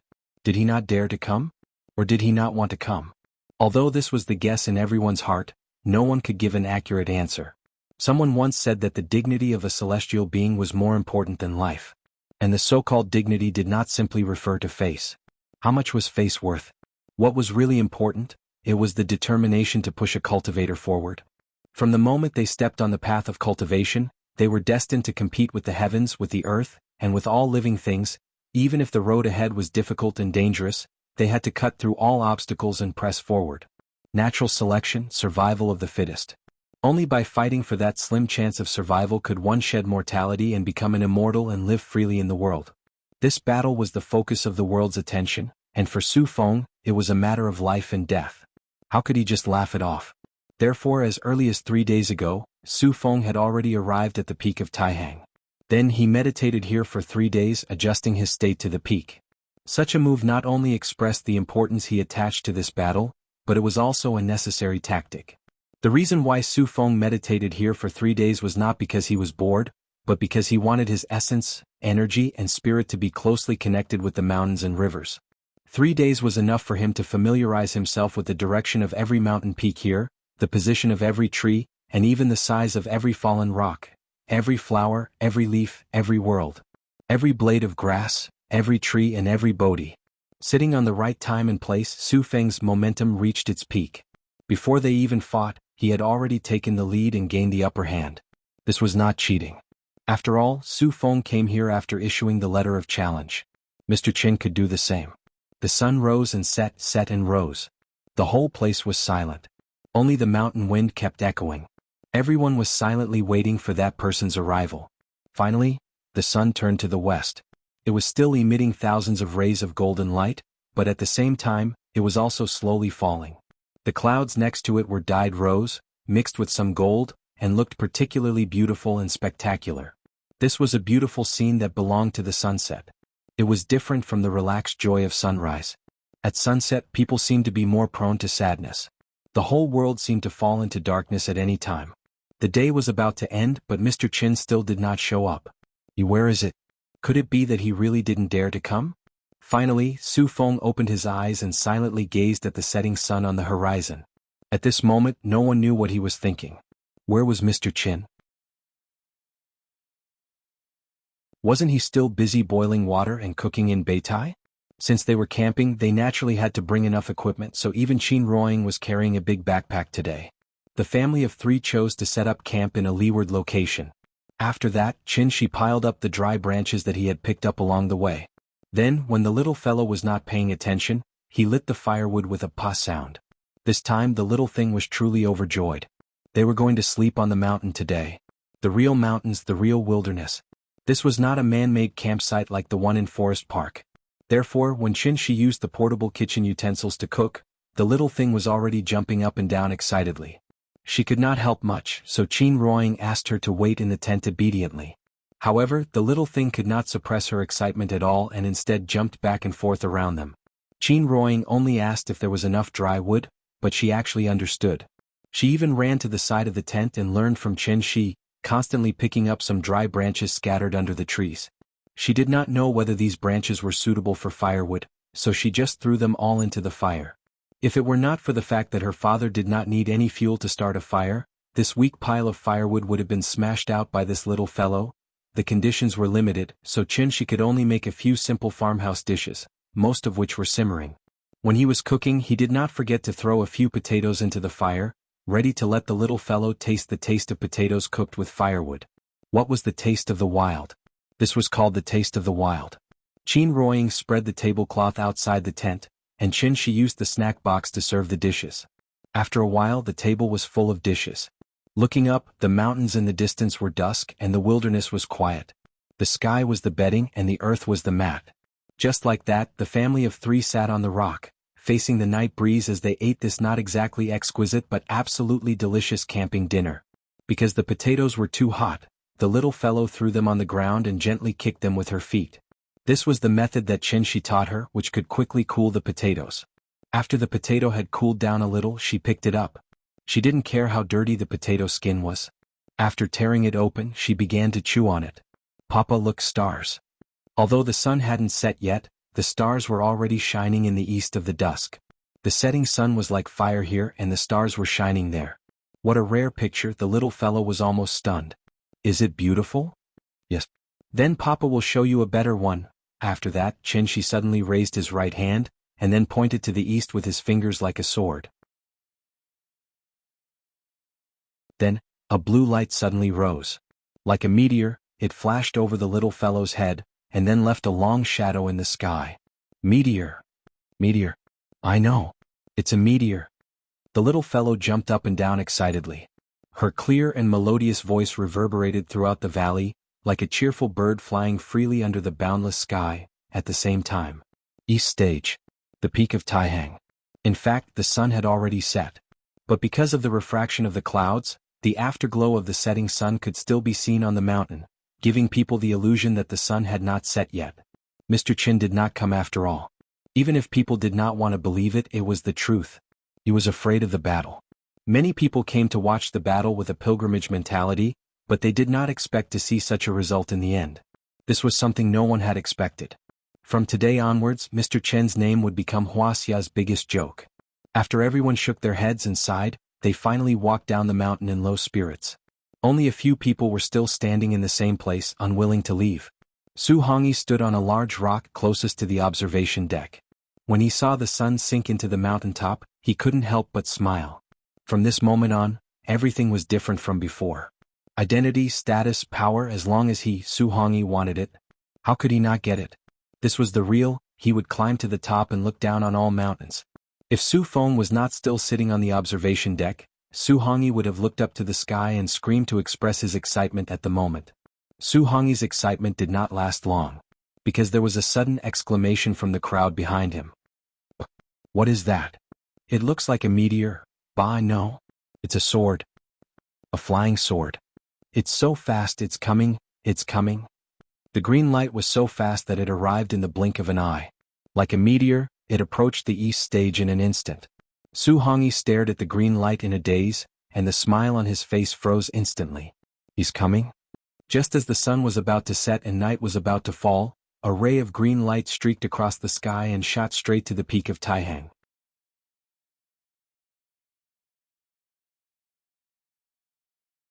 Chapter 339. The sun had already set. Just when everyone thought that Mr. Chen was not going to show up, a green light suddenly pierced through the sky, leaped over the mountains and headed straight for the east platform from the northwest. The green light shone like a comet. But when the green light approached the peak of Taihang, people suddenly realized, this was not a shooting star, this was a flying sword that only existed in legends. At the peak of the mountains, a sword soared to the heavens. Swoosh, swoosh, a green rainbow pierced the sky. The long sword turned into a green light and suddenly flew over from afar. Although it was not close, it vaguely gave people a huge pressure. Its momentum was so strong that it was unstoppable. The sword was 3 feet and 3 inches long, the blade was like water and it emitted a dense chill. It was as cold as the moonlight, and as bone-chilling as a cold lake. This long sword was the magic weapon that Qin Shi had snatched from Bai Hong's hand, Flowing Cloud. Because the long sword was flying too fast before anyone could react, the long sword had already arrived at the peak of Taihang, and the tip of the sword was pointed straight at Su Feng, who was sitting on the observation platform. Good timing. Seeing this, Su Feng let out a long howl to the sky. Then, like a giant python that had been dormant for a long time, he suddenly soared into the sky. His black robe fluttered in the wind, and for a moment, he was like a god descending to earth, facing the flying sword in the sky. However, when Su Feng soared into the sky and was ready to face the sword, he truly felt the majestic power contained in the sword. Under the sky that was not late at dusk, twilight gradually rose, and the mountain wind raged. The sword seemed to have torn the sky apart, leaving a shallow mark in the void. Wherever the long sword went, the spiritual energy at the peak of Taihang surged toward it. The spiritual energy of heaven and earth kept converging into the sword, but it gradually increased the power of the sword. In the end, this power made Su Feng feel like he was in a trance, as if he was not facing the sword but the entire sky. The sky had collapsed. The power of this sword was so terrifying. Su Feng's face turned cold. He did not have time to think about where this flying sword came from, and he instinctively stirred up the vitality in his body. With a loud shout, 18 servants immediately appeared beside him and formed a protective circle around him. The 18 servants took up the position of the 8 trigrams, each occupying a corner. At the same time, they continued to inject their own yin qi into Su Feng's body. In that instant, with Su Feng as the center, a shadow of the 8 trigrams suddenly appeared at the peak of Taihang, facing the green light from afar. For the past 3 days, Su Feng had been continuously absorbing the yin qi from the Taihang mountains, pushing the 18 servants to their peak condition. The vast and majestic yin qi of the mountains, as well as Su Feng's hundreds of years of hard cultivation, merged into the peak of Taixing at this moment. They slowly circulated in the void, forming an indestructible 8 trigrams formation. And this was his trump card, Yin Soldier's formation, move the mountains. Taking advantage of the right time, place and people, gathering the power of the mountains, rivers, sun, moon and yin and yang, he faced this world-shaking sword head-on. This was a powerful force that only those above the celestial being realm could control. It was also a power that ordinary people could never imagine. Therefore, no matter who won or lost in this battle, it could definitely be said to be an unprecedented battle. And the moment Su Feng revealed the Taiji diagram, the flying sword finally arrived in front of Su Feng. Like the sonic boom caused by the flight of a supersonic fighter, the moment the long sword hit the Taiji diagram, with the point of impact as the center of the circle, a burst of white air suddenly erupted, its power monstrous. The invisible air wave carried a powerful impact, instantly turning the stones on the observation deck into dust. At the same time, the air wave also uprooted all the trees on the mountain. For a moment, the peak of Taihang was filled with dust and dirt, as if it had been hit by a Force 12 typhoon. Su Hongyi was standing closest to it, so the moment the air wave hit, he was sent flying by the powerful shock wave, and then rolled along the hillside. After rolling for a few hundred meters, he finally hit a big rock and stopped. Gravel and dust constantly fell on Su Hongyi, and in a short while he was buried alive. Similar scenes kept playing out. No one had seen a battle between those above the celestial being realm, so they didn't know what the safe zone was. If it weren't for Wu Lian's consideration of not letting everyone get too close, the peak of Taihang would have been dyed red with blood today. And this was based on the situation where Su Feng flew into the sky and took the sword head-on. If Su Feng was still standing on the observation deck, this sword, wouldn't it have shaved the mountain? The lucky ones with lower cultivation were standing farther away in advance, and after the explosion they ran faster than anyone else, so they were not injured because of this. By the time they looked at the viewing area in shock, they realized that everything had already been settled. The air wave dissipated. Su Feng was still flying in the air. But his black robe was torn to shreds by the air wave, and from afar, he looked like a rag doll. As for the Taiji diagram, it had already turned into a light smoke, dissipating at the peak of Taihang. Su Feng didn't seem to be injured. That was because the flying sword suddenly stopped in the air after breaking the Taiji diagram. The blue light around the long sword had already dissipated. If it weren't for the fact that it was still floating quietly in the air, it wouldn't have looked much different from an ordinary long sword. However, although there were no visible wounds on Su Feng's body, most of his primordial qi had been shaken away. Like an old man whose body had been hollowed out, Su Feng stared blankly at this long sword that was right in front of him.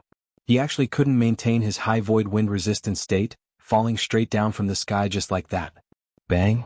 With a muffled sound, Su Feng crashed heavily into the ground. But right after that he crawled up from the ground shakily. Su Feng half knelt on the ground trying to raise his head. In addition to shock, fear, there was also some disbelief in his eyes. One sword. Only one sword. He couldn't even take one sword from Mr. Qin? From beginning to end, Mr. Qin had never shown his face. With only one flying sword, he had cut off half of his cultivation and completely turned him into a cripple. Su Feng stared blankly at the flying sword in the sky. Suddenly, the sword vibrated slightly.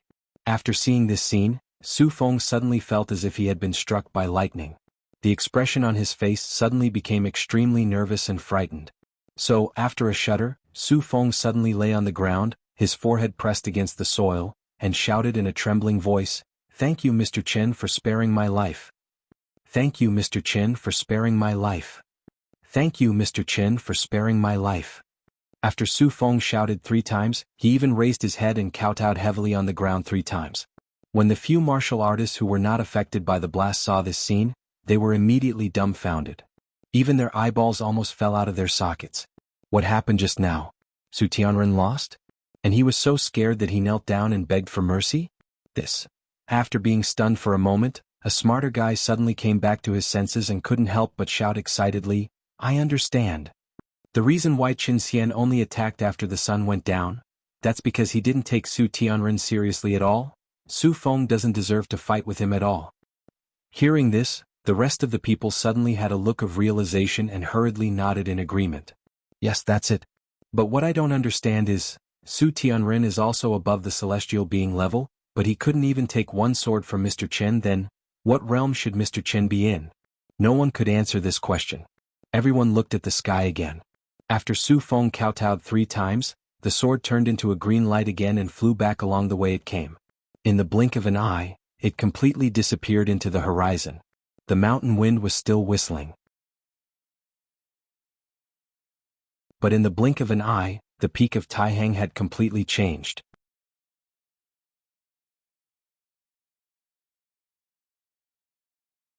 Chapter 340. The farce finally came to an end. In fact, whether it was Su Feng or the onlookers present, Any thoughts or opinions of them were meaningless to Qin Shi. The reason why he showed off his skills today was mainly to remind Wu Lian, what you saw was only a part of me. From beginning to end, Wu Lian had never really understood Qin Shi.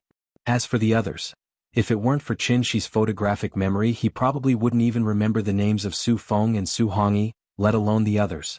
Anyway, no matter who or what, in short, there was only one sentence: I didn't care. There was a lot of noise in the east platform, but the north platform was still a peaceful scene in the mountains. The night breeze was gentle and the stars were twinkling. This time, Qin Shi had specially brought a skylight tent. The whole family lay in the tent and looked up at the bright starry sky. That warm and comfortable feeling made the little guy let out comfortable moans through his nose. She didn't want to say anything. She just kept climbing up and down on Qin Shi and Qin Ruoying, using her parents' bodies as a cushion. It was soft and very comfortable. The next morning, when the sun just peeked out from the top of the mountain in the distance, the little girl yawned and got out of the tent. After a simple wash, Qin Shi took her to the top of the mountain and looked into the distance. The green mountains in the distance were dark and misty.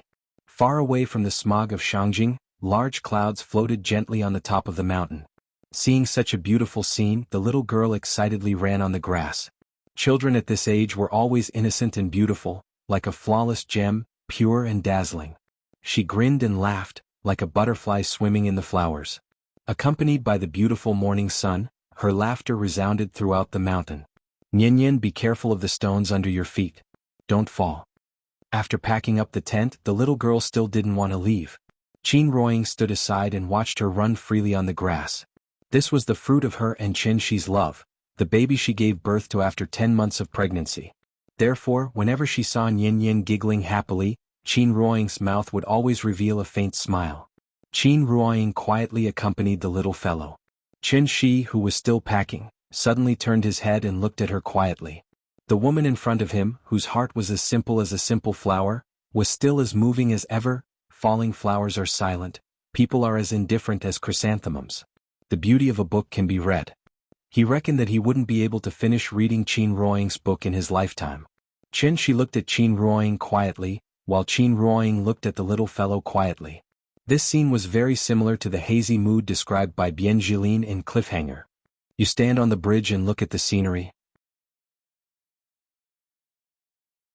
The sightseer is looking at you from upstairs. The moon adorns thy windows, you decorate other people's dreams. And you are my dream.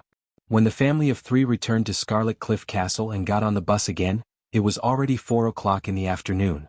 The short trip to Taihang ended in such a joyful atmosphere. Although the little fellow still wanted to continue, when she thought of the 2 brothers who were still waiting for her in the tea house, she couldn't wait to fly back to Shangjing. Because she could show off in front of them again. This little fellow was still young, but she especially enjoyed the feeling of being envied. And the 2 brothers gave in to her, so every time she showed off, even if they weren't interested, they would try their best to look extremely envious. Thinking about it, it was quite difficult for the 2 of them. In the past, when Auntie Zhang took care of Nian, the child was a careful and cautious mimosa. Now that she had been with her parents for a long time, the mimosa had become a little daisy commonly seen on the roadside. Lively and cute, she wasn't weak and delicate like the precious flowers. Qin Shi was very satisfied with this. The bus soon arrived at Shangjing. As soon as they walked out of the bus station, Qin Shi took the little fellow to the parking lot. Before he could reach out to call a taxi, 2 girls in their early 20s suddenly ran in front of him and excitedly pointed at the little fellow and said, "Hello, is this your daughter?" The 2 girls were quite good-looking. Big eyes, sharp chins and high noses. They were the most popular faces on the internet. The 2 of them wore sports vests that exposed their navel and a pair of tight-fitting sports pants, which perfectly displayed the advantages of their figures. Yes, what's the matter? Qin Shi had always been very polite to ordinary people, so he simply nodded. Brother, it's like this. We saw that your daughter is so cute, so we want to ask her to take a short video with us. Just 15 seconds, is that okay? Short video? The waves of the internet came one after another, so old antiques like Qin Shi were naturally eliminated a long time ago. However, when Qin Ruoying heard the little girl mention the 3 words short video, she couldn't help but smile and explain, they should be talking about TikTok. Oh yes, TikTok. Seeing that Qin Ruoying seemed to have some understanding of this, the little girl quickly took out her phone and showed her homepage to Qin Shi. She also specifically pointed at her number of fans, which was more than 400,000, which was quite good. We want to dance a gray dance with our sister. Look at this video. There are only 2 or 3 movements, it's very simple. Qin looked at it and found that it was indeed very simple. He looked down at the little fellow and asked, Nian, sister wants to dance with you, are you willing? Hearing this, the little fellow seemed to be a little shy. She quickly hid half of her body behind Qin. After she felt that she was safe, she poked her head out and glanced at the phone screen that the little girl handed over. Sister, don't be afraid. Look, it's just a few movements. You only need to do it once with us. The little fellow shrunk behind Qin timidly. She seemed to be a little unwilling. However, Qin knew the little fellow's character very well. It was not an exaggeration to say that. This little fellow only needed to blink her eyes and he already knew what she was thinking. With her current reaction, it was not that she did not want to, but she did not dare.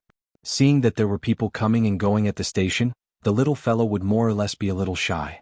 In this case, Qin, as a father, naturally had to encourage her more. Just play for fun, treat it as entertainment and train her courage at the same time. Was a good thing. Therefore, Qin squatted beside the little fellow and persuaded her for a while. Father's words were always useful, so after hesitating for a while, the little fellow mustered up her courage and nodded. Then she walked out timidly. The movements were indeed very simple.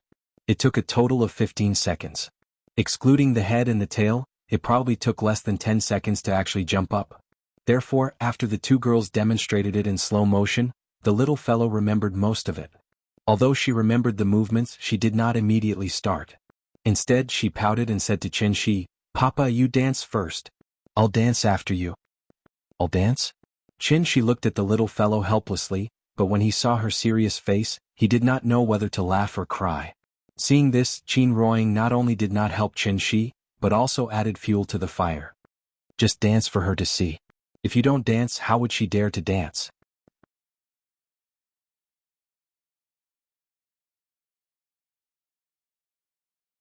Chapter 341. Dancing. For Qin, dancing was not a difficult task. It was nothing more than making one move after another according to the rhythm of the music. But when she thought about how he was going to perform a web celebrity dance in such a crowded place, Qin felt a little weird. It made her feel like her limbs were becoming a little clumsy. At the end of the day, it was still a psychological barrier. However, when he looked at his wife and children's expectant eyes, Qin decided to go all out. As for his reputation, could it be eaten? As a result, such a scene played out outside the busy Shangjing station. A man in a mountaineering suit danced the ash dance with the company of 2 sexy and hot internet celebrities. Looking at his standard movements, he looked like a professionally trained dancer. Qin seemed to be in a good mood today, so after he finished dancing, he even imitated the handsome pose of a celebrity and winked at Qin with a domineering expression. On the spot, Qin was so happy that she couldn't stand up straight. Daddy is so amazing. Qin couldn't stop laughing, but the little girl was obviously shocked by her daddy's handsomeness.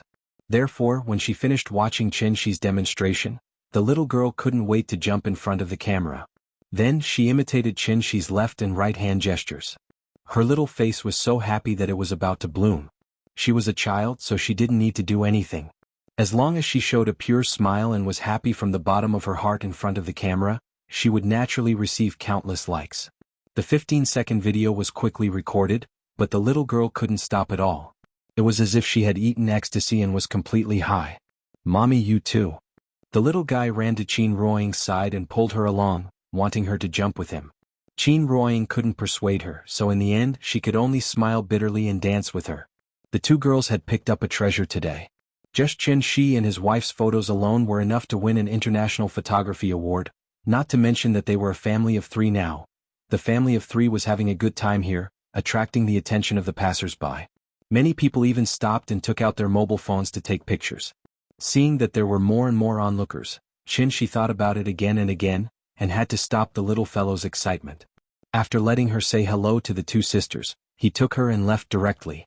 Seeing this, the little girl hurriedly caught up with Qin and wanted to leave his WeChat account, hoping that they could take videos together in the future. However, she was decisively rejected by Qin. After all, he had no intention of letting Nian become an internet celebrity. It was fine to play around, but not when it came to other things. This was a matter of principle. Thus, the two girls could only stand by the roadside and watch regretfully as the money tree got further and further away from them. Although they had left, the little fellow still hadn't woken up from the extremely magical background music. Thus, she kept pestering Qin Ruoying to play music for her. Then she started wriggling excitedly in the car. Looking at her smug look, it was probably the long-hidden nature of the country high that had been activated for a long time. Because of the delay at the station, when the family of three returned to Dongming Alley, it was already 7 o'clock in the evening. As soon as she stepped through the door, the little fellow rushed into the courtyard with her butt up, and at the same time she kept shouting, "Big cat! Big cat! Come quickly! I'll teach you how to dance." Before the word dance left her mouth, the little fellow suddenly stopped in her tracks. After being stunned for a moment, she looked at the figure next to her and exclaimed, "Auntie, you're back?" Chen Shi and Qin Ruoying heard the commotion in the courtyard, and they couldn't help but smile at each other, and then they crossed the Chuehua gate side by side. Wasn't the figure standing on the steps of the east wing Qin Xueqing, whom they hadn't seen for a long time? His sister-in-law was still elegant, but the most eye-catching thing was her right hand. "Oh, your hand has recovered. So fast." Chen Shi looked at Qin Xueqing in astonishment. He really didn't expect her to be able to step into the golden core stage in such a short time. Although his sister-in-law's martial arts foundation was not bad, this speed of progress, it seemed a little too fast? While Chen Shi was still puzzled, Qin Xueqing calmly explained to him. "The organization recently found some rare elixirs. My qualifications are not bad, so I got the priority to use them. With the help of the elixirs, I rushed to the Heavenly Man stage in one go." "Rare elixirs?" Chen Shi repeated it, and suddenly he had some understanding in his heart. As the spiritual qi of heaven and earth became more and more intense, some precious treasures of heaven and earth would naturally be born. With the power of Wuxia, it was not difficult to collect these rare treasures. His sister-in-law was young, had a solid foundation and good qualifications. In addition, she was originally a great guru at the peak of the Gang realm. After practicing the practice method Chen Shi gave her, she naturally made rapid progress. Therefore, even without the help of external forces, it was estimated that she could soon break through to the Heavenly Man stage. The Heavenly Man was just a pseudo-elixir stage. Only those above the Heavenly Man could barely be regarded as the Golden Core stage. In the blink of an eye, his sister-in-law had reached the Golden Core stage. It had to be said, time really passed quickly. "You haven't been home recently. What have you been busy with?" Qin Ruoying also hadn't seen Qin Xueqing for a long time. Now that she suddenly saw her back and her injuries had recovered, Qin Ruoying naturally felt happy for her from the bottom of her heart. Therefore, after handing the luggage to Chen Shi, Qin Ruoying stepped forward and pulled Qin Xueqing to talk. His wife wanted to catch up with his sister-in-law. As her brother-in-law, Qin Shi naturally didn't want to disturb them. So after taking the luggage, he asked the little fellow to go back to the room to wash her face and change her clothes. But the little fellow didn't pay attention to him. As soon as the big cat came over, the little fellow ran straight to the fish tank with the big cat in her arms. Then, under her leadership, the cat and the fish shook crazily to the music from the mobile phone. Left, right, forward, backward, the little fellow led the dance in front. The big cat squatted on the ground and waved its paws. Big Head floated in the fish tank and shook its head and tail. Looking at their silly looks, Chen Shi could only shake his head with a smile. Then he went to the kitchen alone to prepare dinner. While cooking, Chen Shi also pondered about his sister-in-law's sudden return. Actually, even if he used his butt to think, he knew that Qin Wanqing was being used by Wu Lian again. The Wu Lian successfully made Chen Shi reveal the tip of the iceberg through Su Feng's provocation. When they finally realized Chen Shi's potential, they immediately transferred their sister-in-law back. They were afraid that Chen Shi would vent his anger on them. On the other hand, they wanted to let Chen Shi see with his own eyes that the Wu Lian would never treat his own people badly. So they let their sister-in-law get a big bargain. Otherwise, how could they let her use this kind of heaven and earth treasure, which was very helpful for cultivation? As a large organization with an official background, this kind of decision was naturally right. But this kind of behavior made Chen Shi very disgusted. If it was useful, they would hold you in high regard. If it was useless, they would immediately throw you aside. Too utilitarian.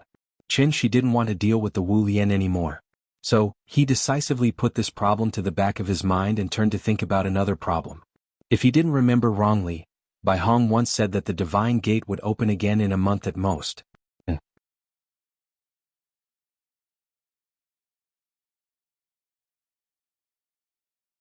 Chapter 342. Life was back on track again. It was so peaceful that not a single ripple could be felt. The only thing that made Qinshi feel a little uncomfortable was, the little girl was addicted to the phone after all. Since the last short video, the little thing wanted to play with it from time to time. Although the brothers were not naughty, they were definitely the most enthusiastic audience. They would always give the warmest applause to the little girl at the end of her performance.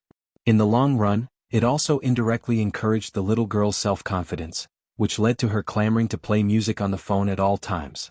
Qinshi had always been reluctant to let the little girl touch the phone, but he could not resist her reasonable request. Dancing was a good thing after all, so naturally he could only let her be. To be on the safe side, Qin Ruoying also specifically deleted most of the software on the phone, leaving only the system's music player. But how smart were the children nowadays? When Qin Ruoying put the phone aside to play music for the little girl, the brothers could not help but fiddle with it. After all, they had been yearning for magical toys like the phone for a long time.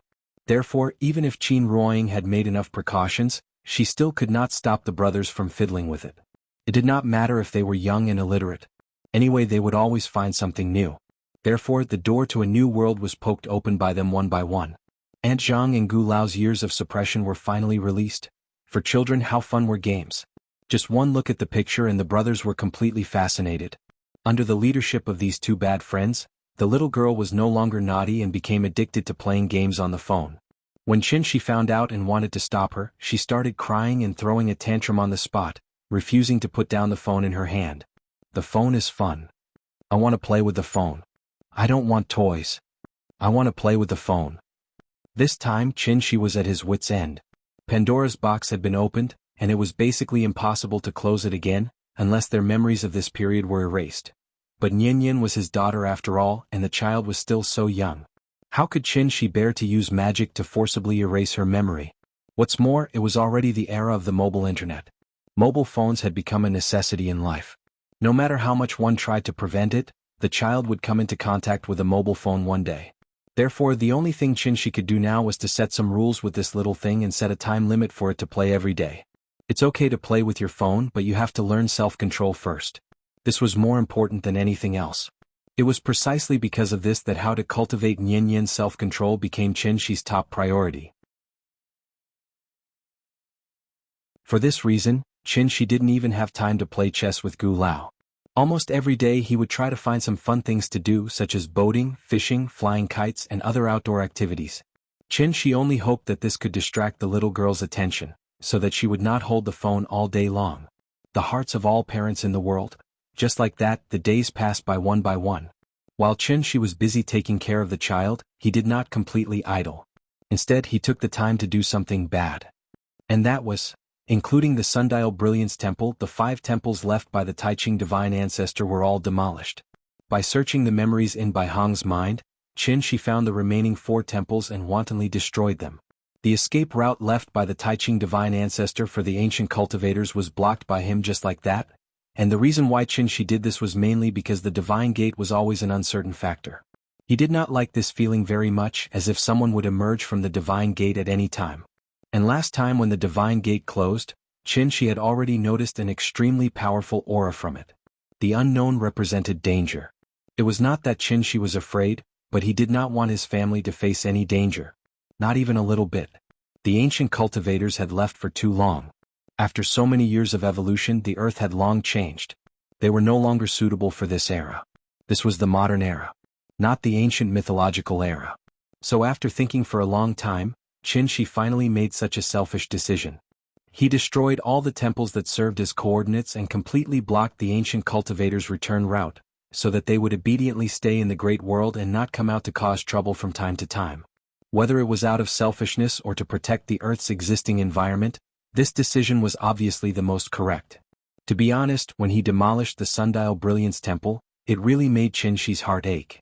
He destroyed an excellent cultivation place with an 8 times faster time flow just like that.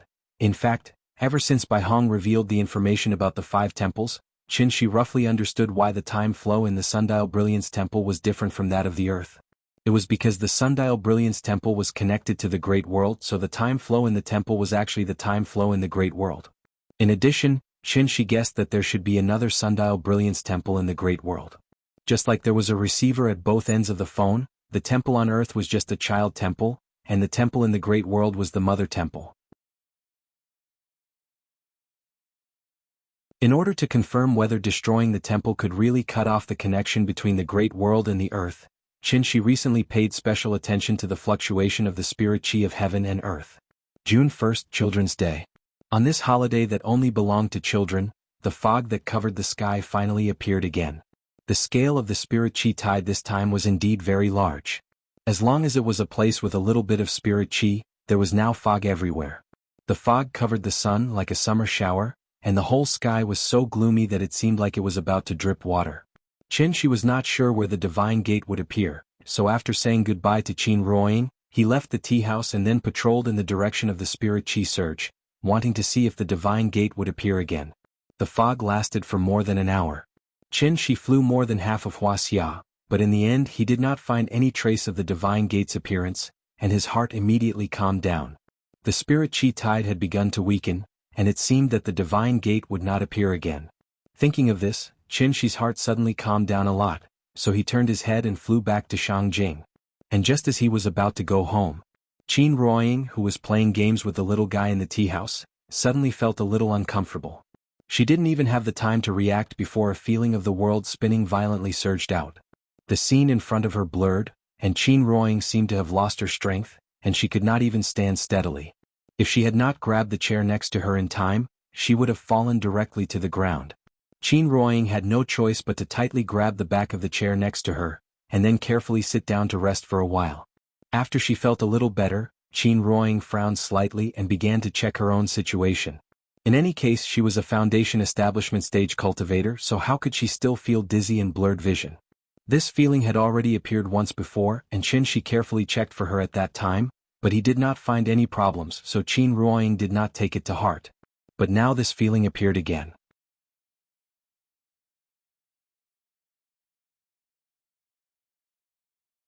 Chapter 343.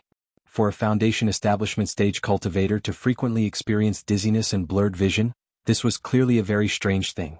Therefore, when Qin came back, Qin Ruoying immediately told Qin about this matter. When she said this, Qin immediately exploded like a big cat.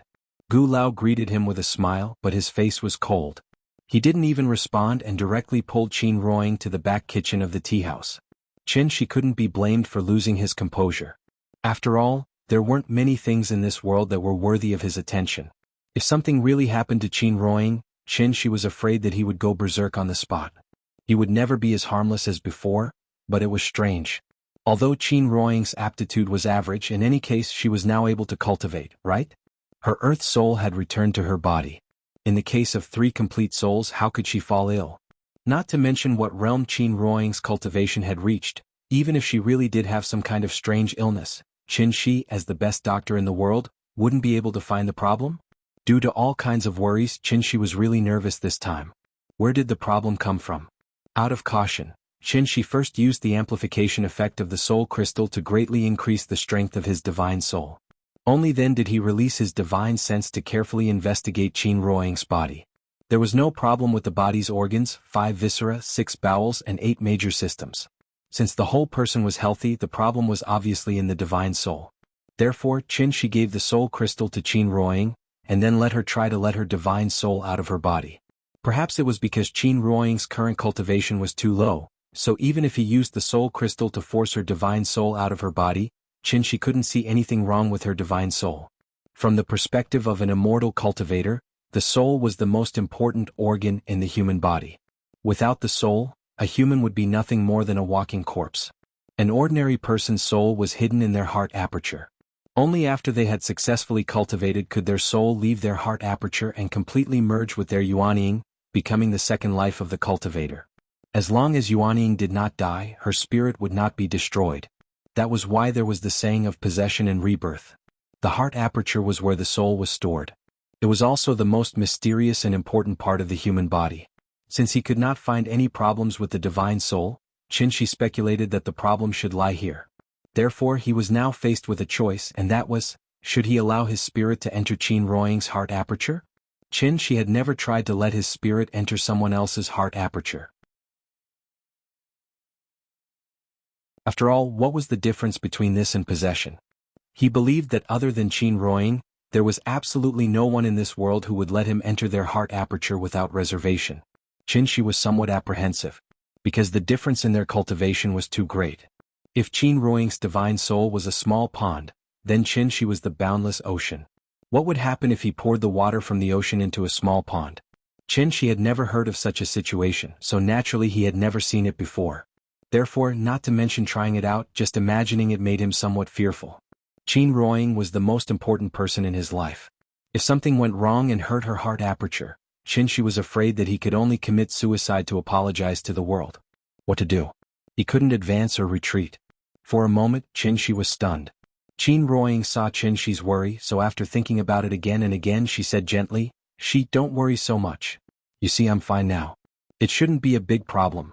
Qin Shi did not immediately reply. After a long silence, he said with a dignified face, "No, this matter is not simple.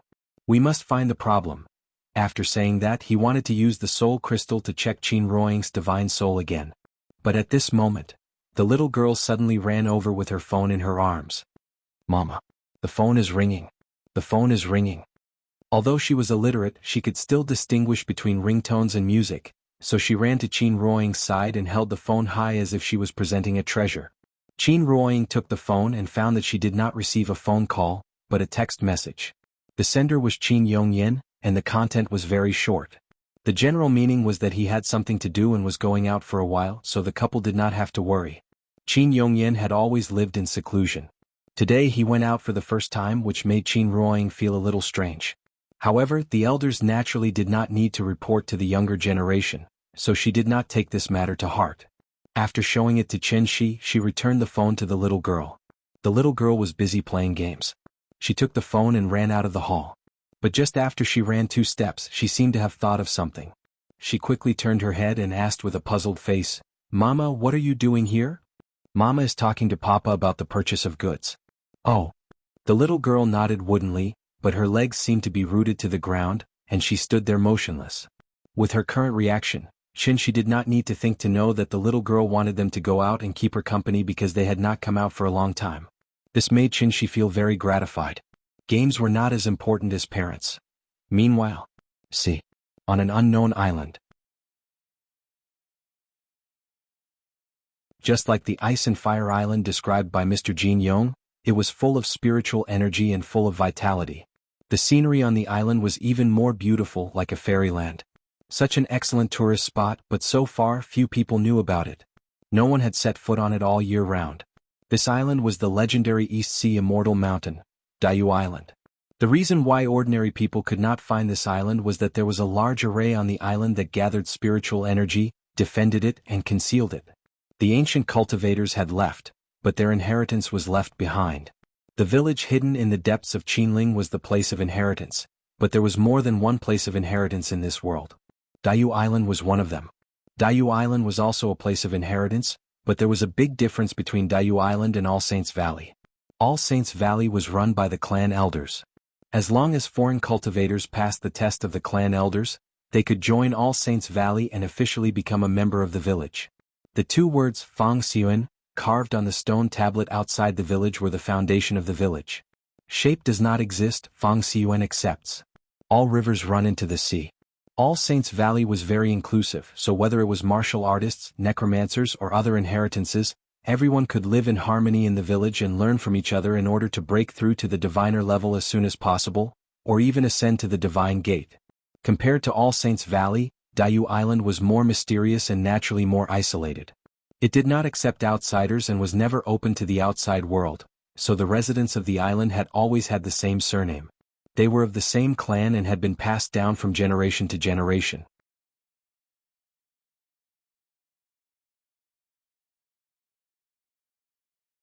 Chapter 344. East Sea Immortal Mountain, Diyu Island. Diyu Island was not an isolated island, but a group of more than 10 small islands. It was like a county with more than 10 villages under its jurisdiction. 17 small islands were scattered randomly on the sea. Although the islands were not connected, they were not very far apart either. As far as the eye could see, it was all clear and transparent seawater, fine golden beaches, and lush forests. This place was like a pure land that had never been polluted by industry. Everything was so beautiful. In such a paradise, it was natural that it would be flourishing and flourishing. Therefore the residents of the island all had the same surname, Jiang. One had to know that the origin of surnames could be traced back to the birth of new humans. At that time humans were still in a matriarchal system, so many surnames had the word woman in them. Jiang was one of the 8 great ancient surnames. Ever since the ancient cultivators left, the Jiang clansmen left on Earth had sealed themselves on Diyu Island. If not for the serious dangers of close kin reproduction and the need to inject new blood into the clan from time to time, the Jiang clan would never allow any outsiders to set foot on Diyu Island. It was precisely because the Jiang clan had followed the ancestral teachings of seclusion for so many years that the Jiang clan's inheritance was extremely complete. This had become the thing that the Jiang clan was most proud of. Just like the rumors in the outside world, they were what the ordinary cultivators were talking about, descendants of immortals. However, due to the gradual weakening of Earth's spirit energy, even the ancient cultivators could only stay away from it, let alone these abandoned children left behind on Earth. Therefore, rather than saying that the Jiang clan was conserving their strength, it was better to say that they were struggling at death's door here. At their worst, there was not even a single immortal in the entire Jiang clan. However, this was all in the past. With the gradual recovery of spirit energy, the Jiang clan was about to welcome its most glorious moment. The current clan leader, Jianghu was very confident about this. On this day, Jianghu was handling clan affairs in the ancestral hall of Qixia Peak when a clan disciple suddenly came to report, interrupting his train of thought. Clan leader, someone wants to see you. Who is it? This person is from the All Saints Valley. His name is Qin Yongyan. All Saints Valley? Wasn't it destroyed long ago? Jianghu repeated this phrase, and a faint smile appeared on his face. It was obvious that there had been some unpleasantness between Diyu Island and All Saints Valley. Jianghu pondered for a moment, then coldly said to the messenger, "It seems that those old things are really dead. Now, a junior of the young generation wants to see me? Tell him to scram." Hearing this, the messenger had an extremely awkward expression on his face. After a moment of hesitation he said cautiously, "Sir, that person also said that he is Mr. Chen's father-in-law." Mr. Chen? Jianghu froze for a moment. Then he seemed to think of something but he wasn't sure. He frowned and asked, "Which Mr. Chen?" "He's the one who soared to immortality with a single sword strike in Taihang Mountain." Jianghu was silent. After a long moment of silence, he said solemnly, "Tell him to come see me." "Yes, Patriarch." At the foot of Qixia Peak, Qin Yongyan stood proudly in front of the mountain gate in a plain robe. Although it was called a peak, it was actually only a few dozen meters high. From afar, one could see the cornice of the ancestral shrine at the top of the mountain. Perhaps it was because no stranger had appeared on Diyu Island for a long time, so when Qin Yongyan stood there, countless Jiang family members couldn't help but come to take a look. Qin Yongyan was like an old monk in meditation. After standing there for more than 10 minutes, the Jiang clan member who went to deliver the message hurriedly rushed over. "Mr. Qin, please come with me." Then the man led Qin Yongyan to the square outside the ancestral shrine. Qin Yongyan had been silent the whole time, but when he arrived at the square, he set his eyes on the giant bronze cauldron. This giant cauldron, All Saints Valley once had one. Qin Yongyan didn't have to wait long in the square before a man in a brown brocade robe strode out. This man looked about the same age as him, probably in his 40s, but his tone was slightly arrogant. As soon as he saw Qin Yongyan, he asked impatiently, "Tell me, why are you here?" Junior Qin Yongyan greets Mr. Jiang. Cultivators naturally couldn't be judged by their appearances. Although Jianghu's attitude wasn't good, Qin Yongyan still bowed respectfully to him. Jianghu naturally had the right to be arrogant. After all, his age and seniority were much higher than Qin Yongyan's. However, when Jianghu approached Qin Yongyan, he suddenly realized Qin Yongyan had actually stepped into the celestial being realm, which surprised Jianghu quite a bit. A junior with the surname Yong should be between 40 and 60 years old, but he had already stepped into the celestial being realm? This kind of cultivation aptitude was rare even in the Jiang family. No wonder this man dared to climb Qixia Peak alone to ask for a meeting. Jianghu frowned as he sized up Qin Yongyan. Seeing that he didn't answer, Qin Yongyan cupped his hands and bowed. He said directly, "I know that outsiders are not allowed to set foot on Diyu Island.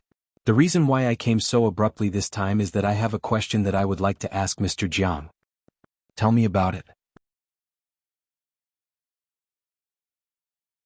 Because the Jiang family's inheritance was relatively complete, since ancient times, many cultivators had wanted to come to the island to seek guidance. Under normal circumstances, if it didn't involve too many secrets, or if he happened to be in a good mood at that time, the Jiang family's patriarch would answer the question, which could be considered as forming a good relationship with the outside world. As a result, the Jiang family's reputation naturally became more and more well known. "Thank you, Mr. Jiang." Qin Yongyan bowed again, then slowly said, "I have an only daughter who entered the ancestral hall at the age of 8 and became Shen Nu. In the blink of an eye, 20 years have passed and my daughter has married and has children, living a stable and happy life," Qin Yongyan narrated in a calm tone. But when Jiang Yuankui heard the two words Shen Nu, he frowned on the spot. This was because he had already guessed what Qin Yongyan wanted to ask. Just as expected. Qin Yongyan said some seemingly long-winded words, but in the end he suddenly changed the topic and said, "My wife is also Shen Nu, so I know very well that most Shen Nu won't live past 40. This kind of tragedy has happened once before and now it's happening to my daughter again.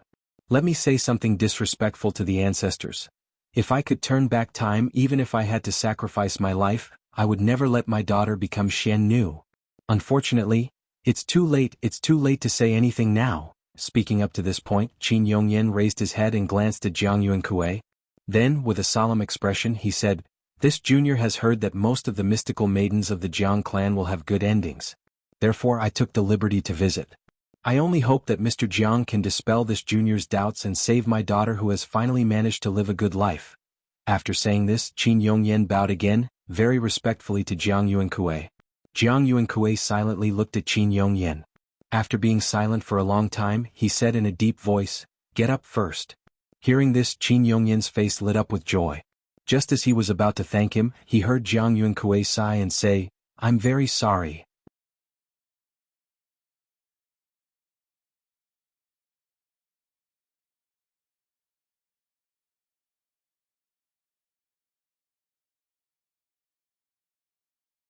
When Qin Yongyan's figure disappeared from the foot of the mountain, Jiang Fengyan thoughtfully came to the ancestral hall. There were no outsiders present, so Jiang Fengyan directly called out to Jiang Yuankui, "Father." Jiang Yuankui held 3 sticks of incense and stood in front of the ancestral tablets respectfully. After inserting the incense in his hand into the incense burner, Jiang Yuankui turned around and asked, "Is he gone?" "Yes." Jiang Fengyan responded. Then he said with a confused expression, "Father, I don't understand." "What don't you understand? You don't even know this, do you? Qin Yongyan's daughter is called Qin Ruing. I heard that it was because of her that the All Saints Valley was flattened by Mr. Qin." "So what?" Jiang Fengyan was stunned for a moment. He seemed to be completely unable to understand Jiang Yuankui's approach, so he hurriedly said, "Father, Mr. Qin is above the celestial being. It's completely inappropriate to offend him over a few words, right?" Jiang Yuankui didn't answer. Seeing this, Jiang Fengyan gritted his teeth and continued, "The spirit energy has been surging too much recently. Second granduncle may break through at any time. If we take this opportunity to build a good relationship with Mr. Qin, we may be able to ask him for help. If he's so helpful, why do you have to push him away?" Seeing Jiang Fengyan's puzzled look, Jiang Yuankui laughed and said, "Fengyan, you're oversimplifying things. Let's not talk about your second granduncle first. This Siming Shen Nu is actually not as simple as you think," Jiang Yuankui explained with a smile. However, Jiang Fengyan still couldn't agree with his point of view, so he couldn't help but shout, "Father!" He wanted to say something, but Jiang Yuankui waved his hand directly, indicating that he should stop talking. "Just wait and see. If Mr. Qin really cares about that woman, then he'll definitely go to Diyu Island himself. When that time comes."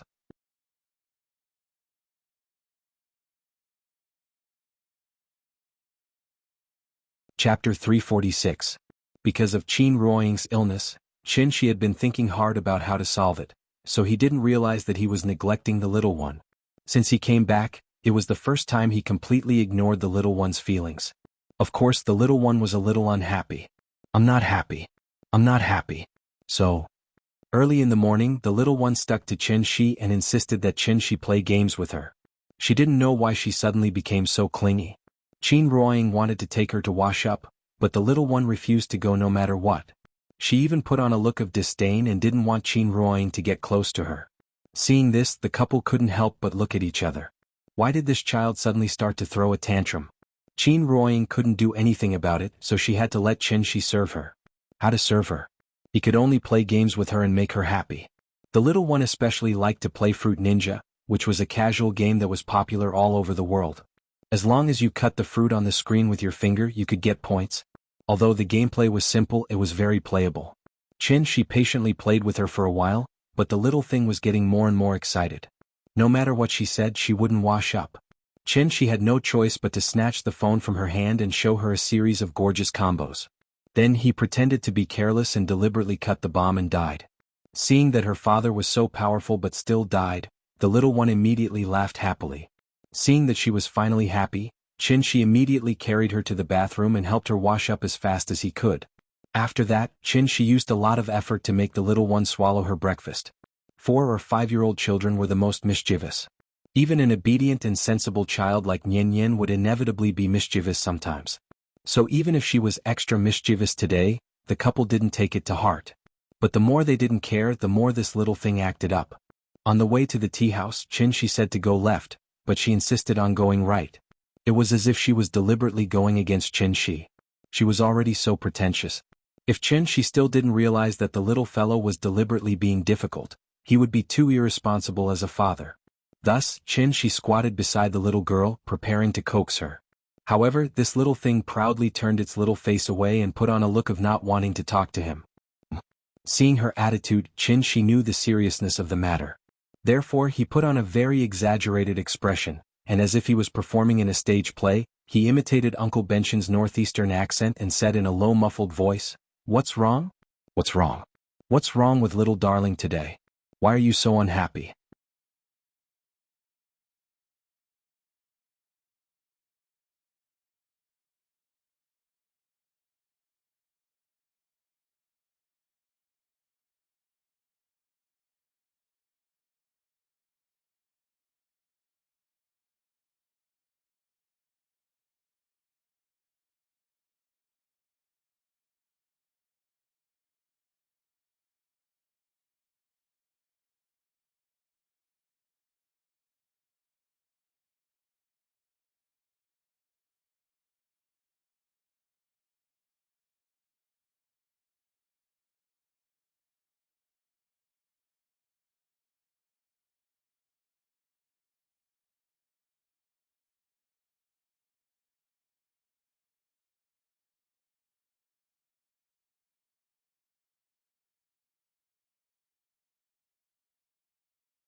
Chapter 351. Is your father dead? Even a stranger wouldn't greet someone's parents like that, let alone an elder in the clan. Therefore, no matter how shrewd Jianghu was, he couldn't help but change his expression after hearing his words. No matter what, he was still the head of the clan. What was the difference between the seemingly cordial greeting from his second granduncle and slapping his face in public? He simply didn't care about his identity as the head of the clan. The atmosphere instantly became much more oppressive. The sun was still shining brightly, but it gave people the feeling that a storm was coming. On one side was the current head of the Jiang clan.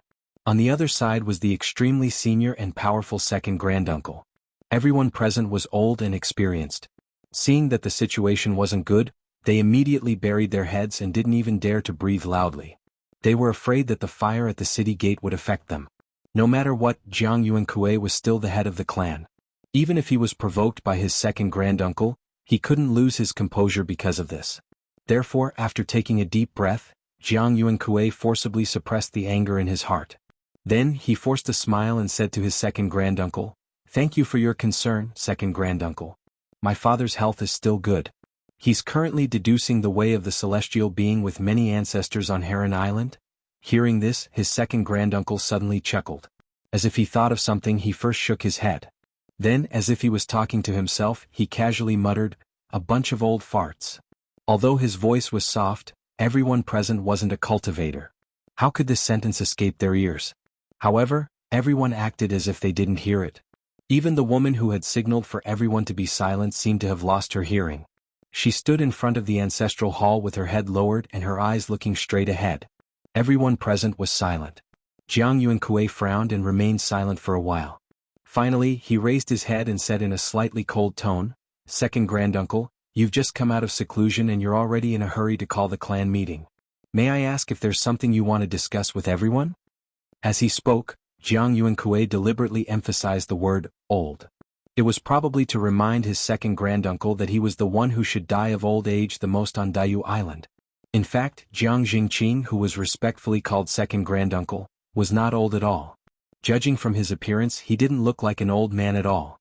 He looked like a young man in his early 30s who could almost be considered a youth.